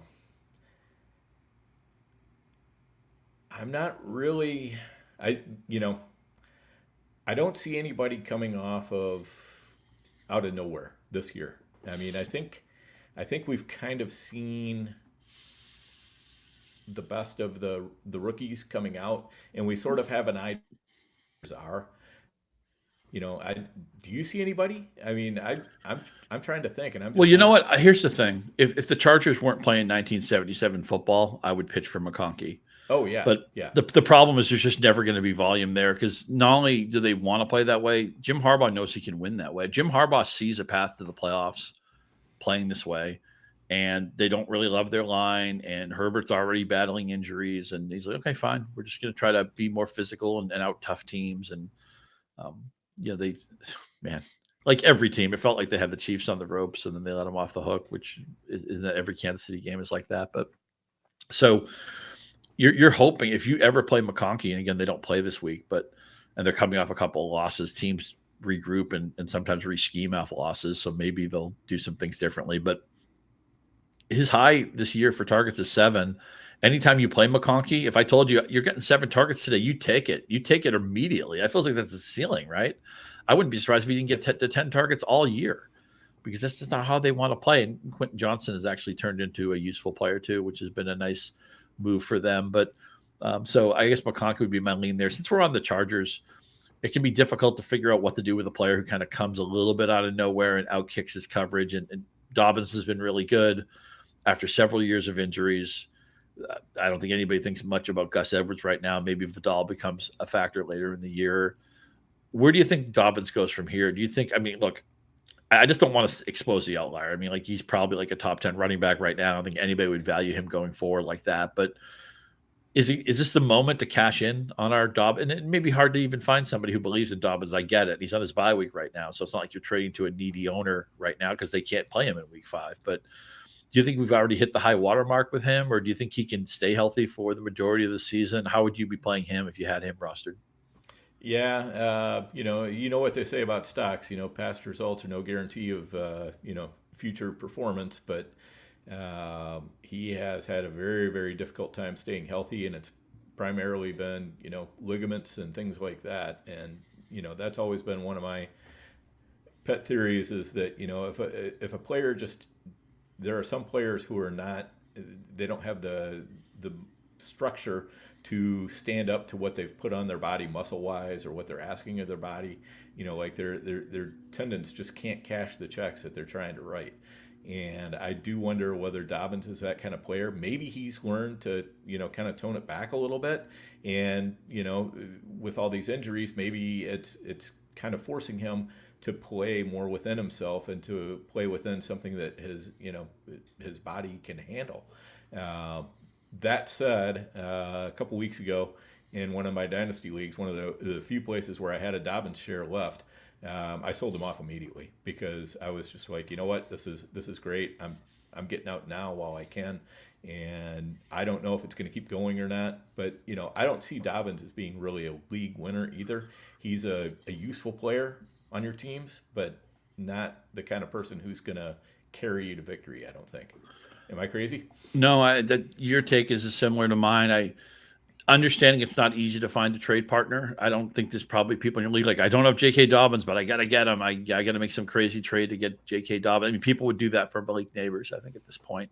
Maybe they'd do it for Barkley. I don't think people do that for JK Dobbins. So I don't want to float pretend trades out there that people can't execute in a competitive league, right? But let me say another thing too. If you want, I always say this with trades. If you want to trade JK, say you have a running back room you like and you're trying to upgrade somewhere else, you don't tell people that JK Dobbins is on the block. You tell people, I have really good running back depth. Hey, you have good receiver depth. Do we match up for a trade? Let them come to Dobbins, and maybe they will, maybe they won't. But never identify the player you're trying to move, or just people get suspicious. They think you're trying to reach in their wallet and you take your credit cards or take your hundreds out of your wallet. You have to be a little bit, I'm not saying you have to be super, super get smart coy about it, but just don't turn your cards over. Just keep them close to your vest while opening up a dialogue that is friendly. And, that's the way I generally like to do it. Plus trades so often come because I'm deep in one position, you're deep in another position. So they're natural fits, but let them, I like to say to people, okay, I got a good running back room. Rank my running backs. How do you rank them? Maybe they'll give you a ranking you don't agree with, but you can exploit it in the negotiation. So I talked about tight end earlier and what a messy year it's been. And maybe Kelsey's going to get a boost now because they need him more. Kittle's back off the injury list. Bowers was off to a good start. Didn't do much recently, but I feel pretty good about him. Jake Ferguson, you would think at some point that touchdown equity would kick in because it hasn't really, other than a playoff game we couldn't use. McBride will be fine when he's healthy. Who, not of those guys, those are the top, I'm just reading the list off the top 5 tight ends on my board this week. I talked about Kraft earlier. He's kind of maybe the guy I would fixate on, although it may be hard to get him after a pretty obvious breakout in week 4. But is there a Kate Otten breakout, or Zach Ertz, who you pointed me to, and he's been a single or a double every week. He's never a home run, but he gets on base. Is Taysom Hill going to get healthy again? We saw him punching a couple of touchdowns, but he's dinged up. Is there hope for Komet? Who's the non-obvious tight end who you think could be, oh yeah, this was the moment to get him? Is there somebody who's, maybe you think it's, people are selling low on Andrews and Pitts? Go back to those guys. I know we already talked about them a little bit. I squint every week and I kind of see something for Conklin, but more often than not, that's let me down. It hasn't been the greatest of matchups. We talked about Fant before the season. He's been a little bit of a disappointment so far. I'd love to see what Njoku could do if healthy. Is there a sleeper or maybe just an undervalued tight end on the board right now that you'd like to point out? There's not anybody that's really seriously undervalued. I mean, I think it's probably good to go kick the tires on Njoku just because his team hasn't been able to use him for a while. Maybe he's fallen out of favor a little bit, but also a lot of times teams are so desperately looking forward for that player to come back that it's almost the opposite. They're like, no way, I don't want to trade him. I just held him on my roster. It's the endowment effect. It's like the Christmas present that's been under the tree for 3 months. They start imagining it's the greatest present in the world. It's not a sports car. Right, exactly. So, and I think Kraft is probably as close as we're going to get to being a guy that, really starts out kicking his coverage a little bit at the position, just because he seems to have really put Luke Musgrave in the rearview mirror. He Wally pipped him in a way, last year. And all of a sudden they realized what they had. It was much like Mark Andrews, right? With, Hayden Hurst. Hayden Hurst, yeah, exactly the same sort of thing. So the only other thing I would say on tight ends is just you can keep looking, try to keep your back end of your roster with at least one tight end who can maybe be something, but and Eric All, Eric All, I was just gonna say he's from the right college, right? He went to Iowa. There you go. From the right college, he does. He looks good. But the problem is he's just got so much competition for targets. He's getting 4 targets every week. But if those targets go from 4 to 7 or something like that, that would be a fantastic. I love that you mentioned him because what's going to happen is for all eventually one of these weeks he'll have like a 7 or 8 target game. Maybe he scores 2 touchdowns, and then he'll be plastered on the front of every. Okay, tight end sucks. Eric All's the answer, and I always say to be a good fantasy manager, you have to have the skill to see something that could happen before it happens. You have to be the Gretzky, skate to where the puck is going, not where it's been. And I always want to. You can add this week you're going to have players go on IR in some leagues, and you're going to have a free spin in some leagues, and in medium and deeper leagues. He's the type of guy I might be looking to add, just hoping it's the week where the timing is right. We have no idea when that's going to happen. It may take an injury. Maybe Gesicki would have to get hurt, or one of the receivers would have to get hurt. It would just change the usage a little bit. But yeah, I think he's a great target, and maybe it's just a matter of you keep an eye on him and he's somebody you draft next year. But he can play, and I think we already know that Gesicki has a cap ceiling. Yeah, and the Bengals really seem to like him too. So that's an important thing. But yeah, I think skating to where the puck is going, I think is such an important concept. And we were just talking about Dobbins. I was trying to remember exactly the parameters of that trade I made, and it's a perfect example of skating to where the puck is going. I traded Dobbins and Amari Cooper for Bucky Irving and Jordan Addison. Oh wow! Yeah, I mean It looked like a great deal, for somebody who's looking for now production a couple weeks ago when I made that trade, and it looks really good for me now, as somebody who's rebuilding a dynasty team. So I got quite a bit younger, and that's what you want to do. You want to try to be able to see into the future a little bit and figure out who people, because Jordan Addison is a person that in dynasty circles, he was a little bit of a beaten down stock.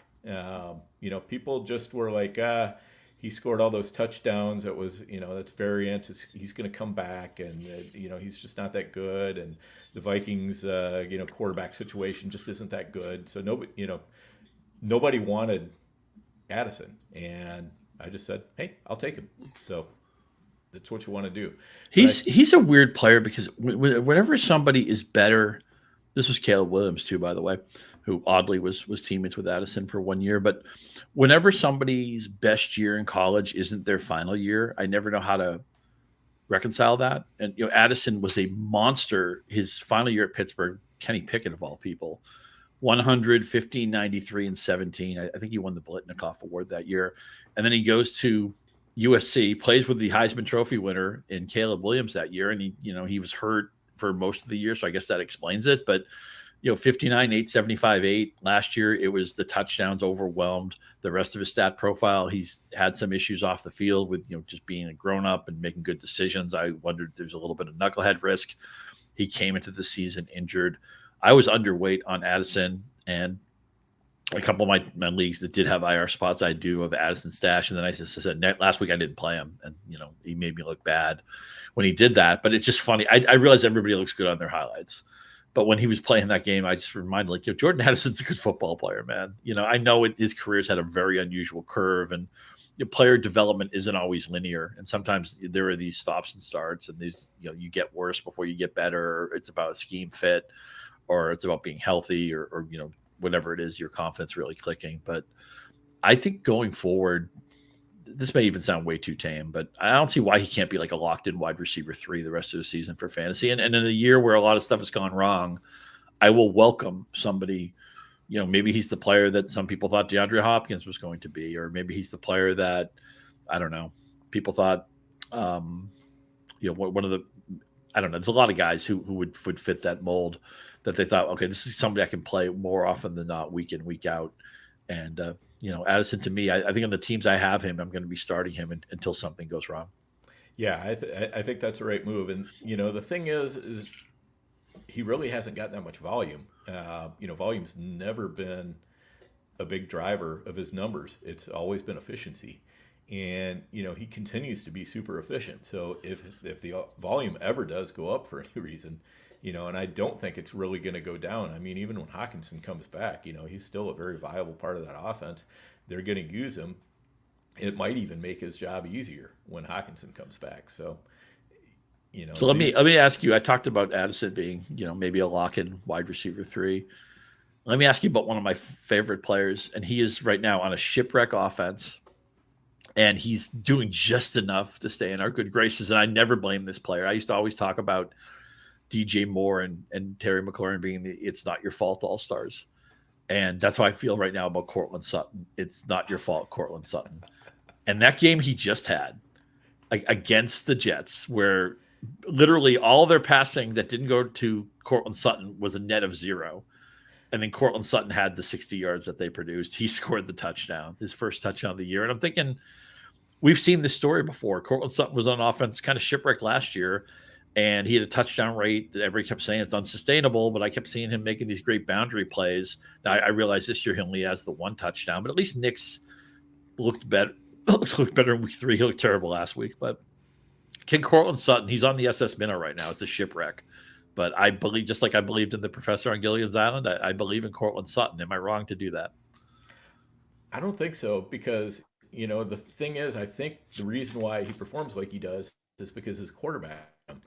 And, that's such a skill for a receiver is, to get your quarterback to say, I'm going to go ahead and throw it up there and see what happens. And when you can do that, you're going to get more of the touchdowns. You're going to get more of the offense. That was definitely the craziest stat of the entire week, though, that all the other pass catchers were an exact zero, and Sutton had 60 yards. So, crazy. But I kind of like Bo Nix. I mean, you tell me, Scott, whether I'm wrong or not, but I kind of like Bo Nix, the situation he's in. Obviously it's been a very rocky road so far, but I kind of like what I see there. I see a guy with some moxie. He seems like he's got, he's still a confident player, according to Sean Payton.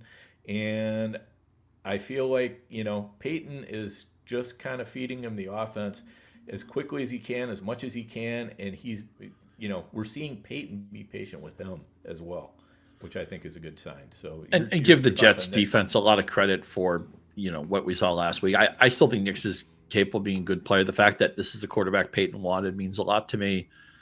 I was pro Nix, who do I draft in leagues that needed a third quarterback? I thought Nix was actually a good target before the season that hasn't aged maybe that great through 1 month, but I feel like he was getting better until that step back in the Jets game, and I give the Jets defense a lot of credit for that. So I guess I'm more in on Nix than out on Nix. So it sounds like we're probably lined up there. Can you say anything nice about this running back room? Well, they got it going a little bit this past week against the Jets defense, but I'm not sure if the Jets defense is really good against running backs. I think they're better at pass defense than they are run defense. So, we'll see. But, hey, it was encouraging that both Javonte Williams and Jaleel McLaughlin had good games. Not particularly useful fantasy games, but at least it was a step in the right direction. So, I'm cautiously optimistic, but I think it's going to be a real mix master at the position. That's going to be the problem for fantasy is we're just not going to have any idea who's going to have the best game on any given week before the game is played. Relative to what they cost, I guess Williams would probably be cheap. McLaughlin would probably be really cheap, and Estime would probably be on a waiver wire here and there. Which, if you were going to devote a roster spot to one of the Broncos, and given their costs as part of the equation, who would you gravitate towards? I'm going to probably gravitate towards Javonte or Estime. Estime just for the free price. And if, this was kind of a 1 week aberration or something like that with Javonte, I think Estime will get his chance sooner than later. I just think with Jaleel, we kind of see who he is already. And I think he's a little bit more of a Justice Hill type player, a poor man's Justice Hill than anything. Or do you see something different with him? No, I think that's a really good comp, actually. Okay, so yeah, I think that's an offense that can get better. I'm curious. Let's talk about a couple guys who've kind of come onto the scene. Trey Tucker, you think he's for real? I say all the time that I think you might get more false signals than real signals if you watch preseason football, but he looked great in the preseason. And I said to myself, I play in some really deep leagues. I play in one league with his 400 draft picks. I want Tucker on those teams. They're manufacturing layup targets, and they're putting the ball in his hands as a runner. Sometimes he scored in back-to-back games. It sounds like the relationship between Adams and the Raiders is fractured. They're not going to fix that. So, yeah, I'm a believer in Tucker. Now, granted, Minshew is always going to be a hit or miss guy. I think at some point they're just going to go to the bullpen for AOC to see what he brings, which probably won't be much. But Tucker's going to get playing time, and he's an explosive player. Yeah, Trey Tucker has been somebody who's impressed me all summer and then into the fall, and now he's getting the biggest break he can possibly get. Adams is hurt, and Adams is probably headed out of town. Yeah, I think so. I mean, I added him proactively in quite a few leagues last week, and then this week I paid the iron price for him a little bit more. And these are leagues that are typically 20 players deep. 12-team leagues, 20 players deep. So you can afford to stash guys a little bit. Less so now that buys are coming around. But I thought he was an interesting one to stash. I'm curious. We did talk about him briefly, but Rashid Shaheed, he's another guy who's kind of come a little bit out of nowhere. And he's a guy where you could say, well, maybe I should be selling high right now, or do you think he's a guy that is he a sell high or a buy low right now? He's a buy high is what he is to me. Okay. Just, again, the diversity of the usage for him. He's not just get your cardio, run a bunch of 9 routes. That they actually use him more proactively, and they'll scheme some easier throws to him. And I realize it hurts when he has that bagel. Whenever a player who you think of as more of a boom bust player has that type of game, and I realize there was a pass that probably should have been a touchdown. Carr was late on the throw. Shaheed maybe could have caught it, but everybody saw the play. But he is a better player than he was given credit for before the season, a more complete player than given credit for before the season. And also with Kubiak coming in, seems so easy now, so much easier after they play some games, but they were just about the bottom of play action and motion last year, and now they're at the top of it. And those are the two cheat. That's like, when you choose not to use play action, which is a hell of a choice for an OC, right? That's like a basketball team saying, we don't want to use the pick and roll. I know everybody else is running it, but we're not going to do it. We're just going to ask our guy to beat somebody off the dribble on his own. I don't understand it. This Carmichael offense was a clown show, but so it's hard to know which coordinators hit the ground running and which don't. But I mean, I guess a Kubiak name comes in, obviously from the Shanahan tree. That buys some credibility. Derek Carr is somebody who we all kind of have a love-hate relationship with, I think. But Rashid Shaheed is somebody who I would buy. The price has risen. I believe in him. I'd buy him high right now. Yeah, and to me, a lot of what supports his price too is just the fact that there's so few other options. Very narrow tree. Yeah, very narrow tree. So, they're bemoaning the loss of Taysom Hill, and he's not a guy they really use downfield at all. So, curious on your thoughts on a couple other guys who kind of popped a little bit. Second-year players for the most part. Dontavian Wicks. What did you make of his game? I mean, he got an insane number of targets, but as one of my friends says, the kid definitely has frying pan hands sometimes. Well, isn't it funny that the player they keep comparing him to is Davante Adams? And I remember how incredibly inefficient Davante Adams was at the beginning of his career. I talk about a player who made himself into a great player who wasn't one at the front of his career. Maybe it's hard to remember that now. And he's just in a weird spot, where he's on a team he doesn't want to be on. He's basically doing the Randy Moss all over again. Hey, I'm with the Raiders. I have a big bag of money and the team stinks. I don't like this anymore. But it helps. It really helps that Watson is hurt to tidy up the usage and the opportunities. And obviously Wicks, as you mentioned, he had all those targets. He left a bunch of yards on the field, but they still continued to go to him. Love's a plus answer. Matt LaFleur, probably obscured right now because everybody is throwing hosannas justifiably at Kevin O'Connell. But Matt LaFleur, what he did, man, with keeping that team afloat without the 2 games they had Love. Malik Willis joined the team 10 minutes ago, and he kept that team afloat, which was a hell of a coaching job, obviously all on LaFleur too. But Wicks, unfortunately, in the streets that I live in, he was rostered or he was pushed for so much in fab. It just didn't make sense for me to have him. And I'm kind of kicking myself. I feel like I should have had a stronger position in Jordan Reed than I have right now. And I actually, Tucker Kraft, I feel the same way about, although maybe that wasn't as obvious because I actually thought Musgrave had a chance to get home this year, and it sounds like he's not going to now. But I believe in Wicks because I believe in this offense, and the fact that they've always been unshy about promoting him as maybe a future star. I believe in this infrastructure. So even though he left so many plays and yards on the field last week, I think the arrow very strongly pointed up for Wicks. And I know I'm given the consensus take, but I'm on that bandwagon too. Yeah, I'm there with Wicks and Reed as well. I mean, Jayden Reed is just talking about guys with juice. That's a guy with a lot of juice. When he gets a ball in his hands, he is just fun to watch. 15.3 yard. I know it's a tiny sample. 15.3 yards per target, and they go out of their way. I mean, Matt LaFleur, before he goes to bed, schemes up another pass for or another handoff to Jayden Reed. He's like his favorite player to coach up.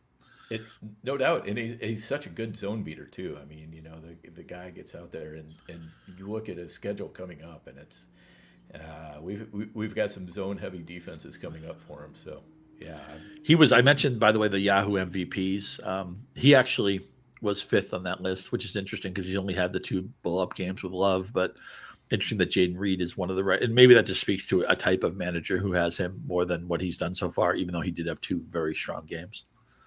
Yeah, I'm disappointed in myself because I did not get that much Jayden Reed because he was the most expensive option, and I spent too much time looking at the fact that when they play in 12 personnel, which they do a lot, he's not on the field. I found ways to talk myself out of him. He scored too many touchdowns last year. And the whole bit, and then it's like sometimes I think I need to, during the middle of the offseason, just go back and look at some of the film again from last year, because I get so caught up in the stats. I kind of quit looking at film unless it's from, preseason games or whatever. And I quit looking at last year's film. And sometimes I think I need to, just to see stuff like that, to keep me on the straight and narrow of, yes, this guy has, he's comically good with the ball in his hands. You need to take that into account, Dan. So you mentioned his touchdowns last year. So this reminds me of what happened in baseball, where they came up with a realization about maybe 25 or 30 years ago, this idea of batting average balls in play, that once a ball was hit, there was basically a static understanding of how often that ball in play would be a hit or not, that the players didn't have as much control over it as we thought. And so at one point, people really steered into this. They acted like, okay, ball's been put in play. It's just random if it's a hit or not. And since then, we've figured out that pitchers actually have some control over it, and hitters certainly have some control over it. And I think the initial realization of what BABIP was, which was certainly valuable, became overstated to a point where people thought that there was more randomness in it and less player control in it than there really was. And I mentioned that because the last, I don't know, anywhere from 5 to 15 years, we've gotten smart about touchdown rates and touchdown regression, positive and negative. Players who are getting volume who aren't scoring are probably going to score more. Players who are getting volume and they're scoring a lot, maybe they're due for some negative regression. But the thing about touchdowns is that a lot of times you score touchdowns because, one, that you're good, and two, because when teams find a way, I mentioned the Jets, like maybe the next back to score a touchdown for them is going to be their goal line back, because that's a lot of times the way things work. It's like a closer committee in baseball where they really want one guy to be the guy. If you score touchdowns in the NFL, they trust you to score the next touchdown when they're around the goal line. That's why I was so excited to see Kraft not just get the touchdown last week, but the 2-point conversion, because I always feel like that leads to possible goal line equity going forward. Sometimes I think we've gone too far into thinking, okay, this player scored a lot of touchdowns. Let's hold that against the player, when maybe we should give him some credit.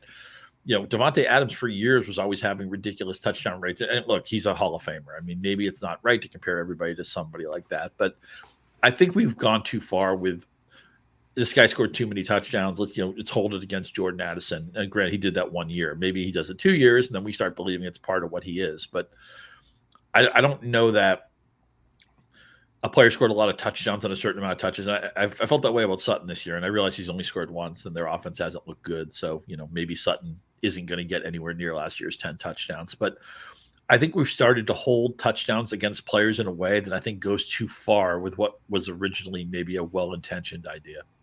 Yeah, I think you're onto something there, Scott, because, honestly, you can look at a couple different kinds of touchdowns. There's, the touchdown from distance, and people say, oh, that's a fluke, he just got lucky on a few, broken plays or whatever. But the thing is, there are players who are very good at creating long distance plays. George Kittle famously amongst tight ends.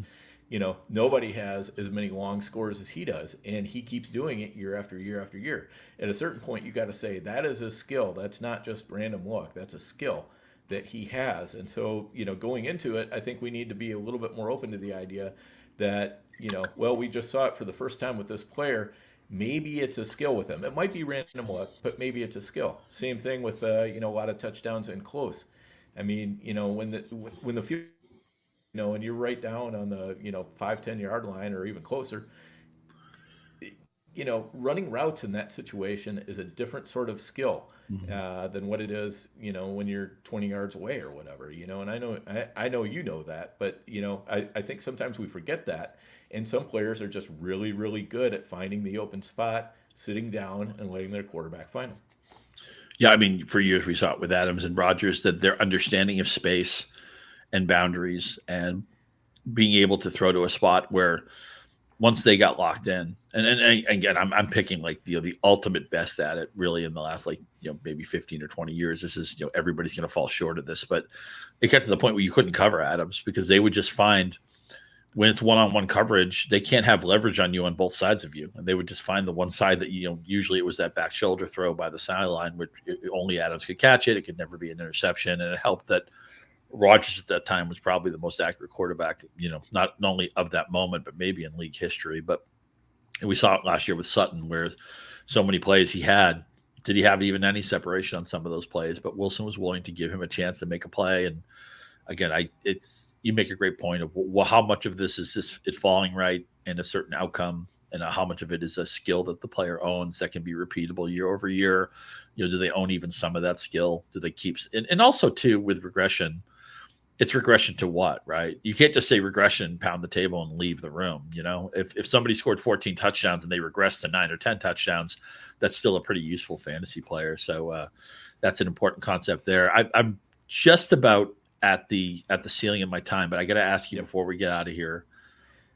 Indianapolis, we very briefly mentioned Anthony Richardson. He's such a polarizing guy because he's got the talent to be an exciting player. His highlight sizzle reel at Florida was exciting, but he hardly played. He's a young guy. He's been hurt a lot. I thought Steichen putting him back after a brief injury last week and then immediately calling an RPO, I thought that was kind of like negligence. I don't know what they're doing with that. I don't know if he'll play this week. I don't know what's going to happen short term, long term.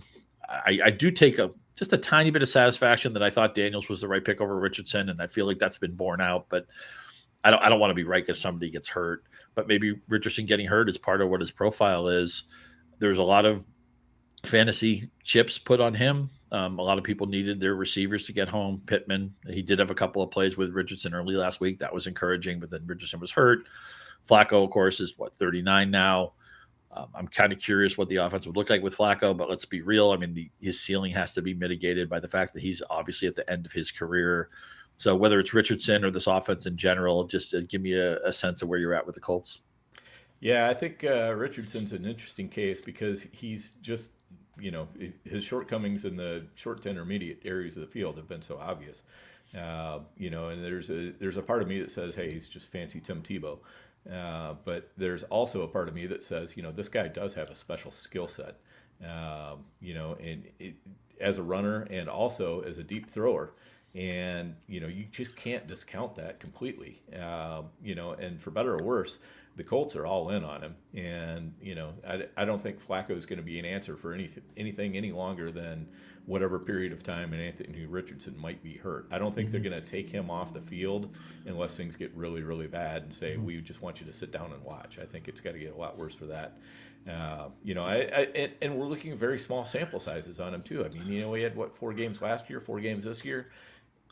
We still don't know enough about him, and the Colts still don't know enough about him. So, I think in the short term, Downs and Pittman, they're better off if they've got Flacco. But in the long term, I think it's better off for them that, they kind of take their lumps now, and if Richardson can get it figured out, then that's the perfect way to go. And one question for you before I let you get out of here, and we will do that very shortly. But Justin Fields. We didn't talk about him at all either. I'm just curious your thoughts on him.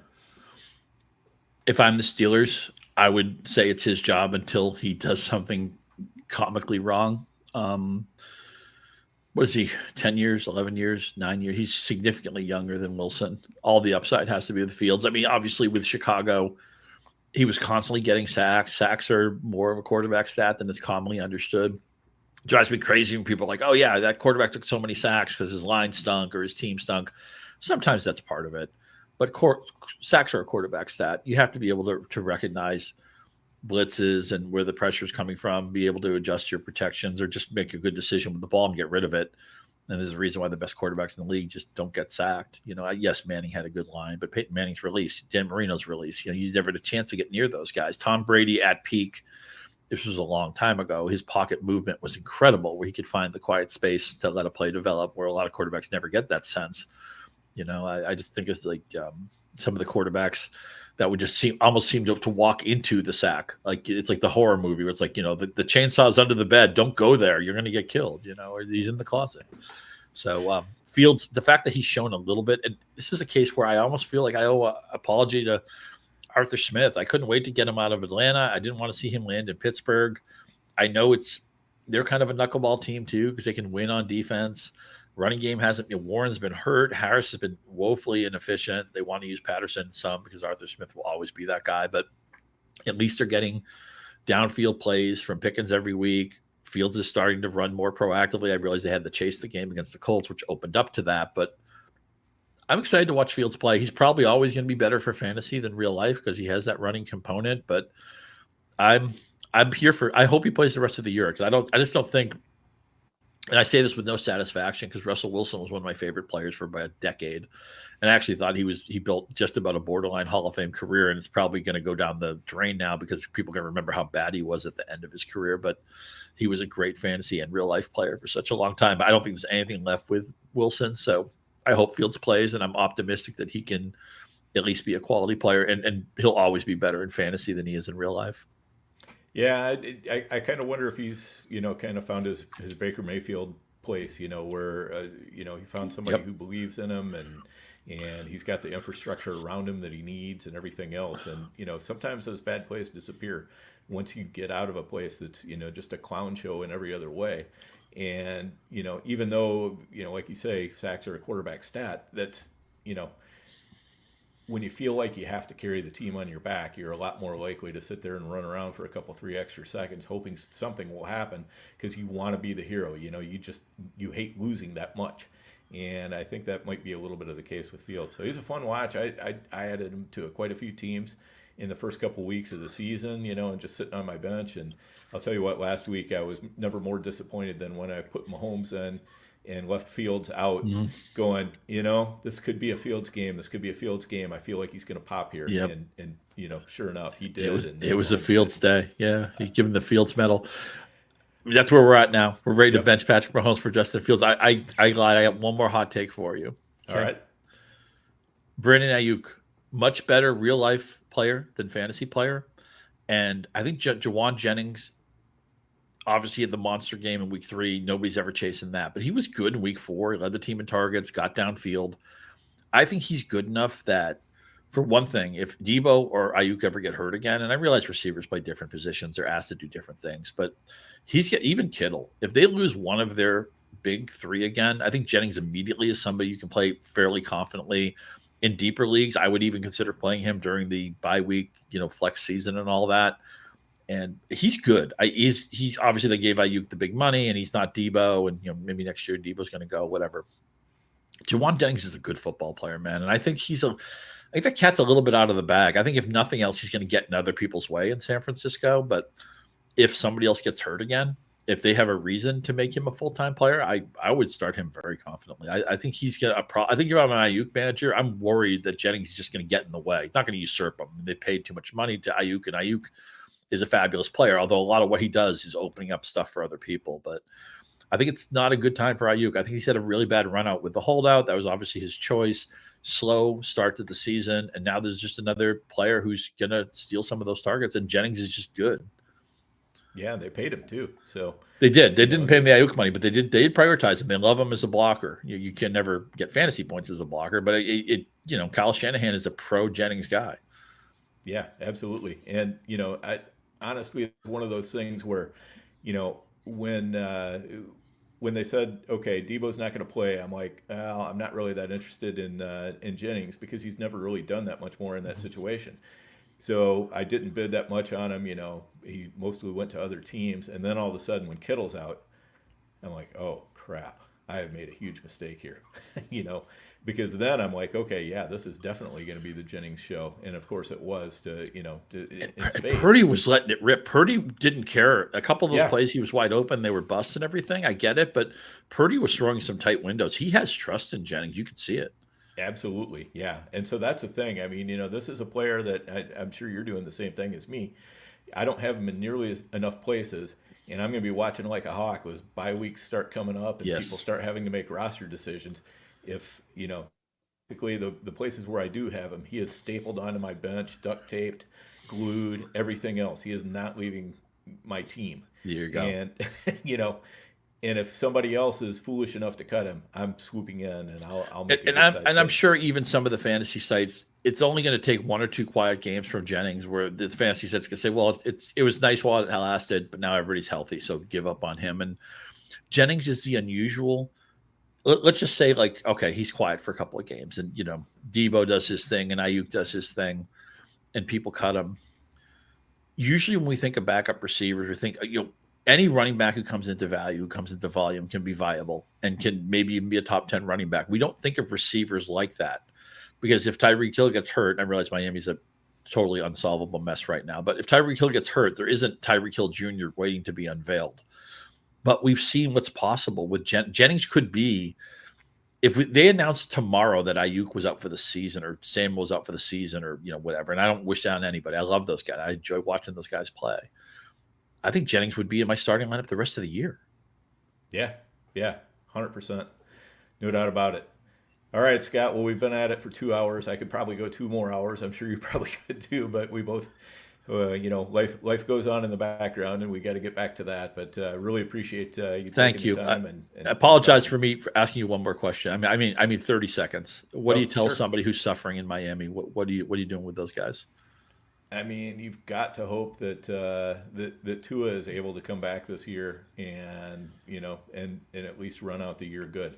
But it's tough long term. I mean, I think that was a big bet they made on quarterback that for long term, they signed him to a deal that they're probably going to regret because he's just that concussions aren't something you can fool around with like that. I know there are so few backup quarterbacks you can feel good about, but they really needed to have somebody.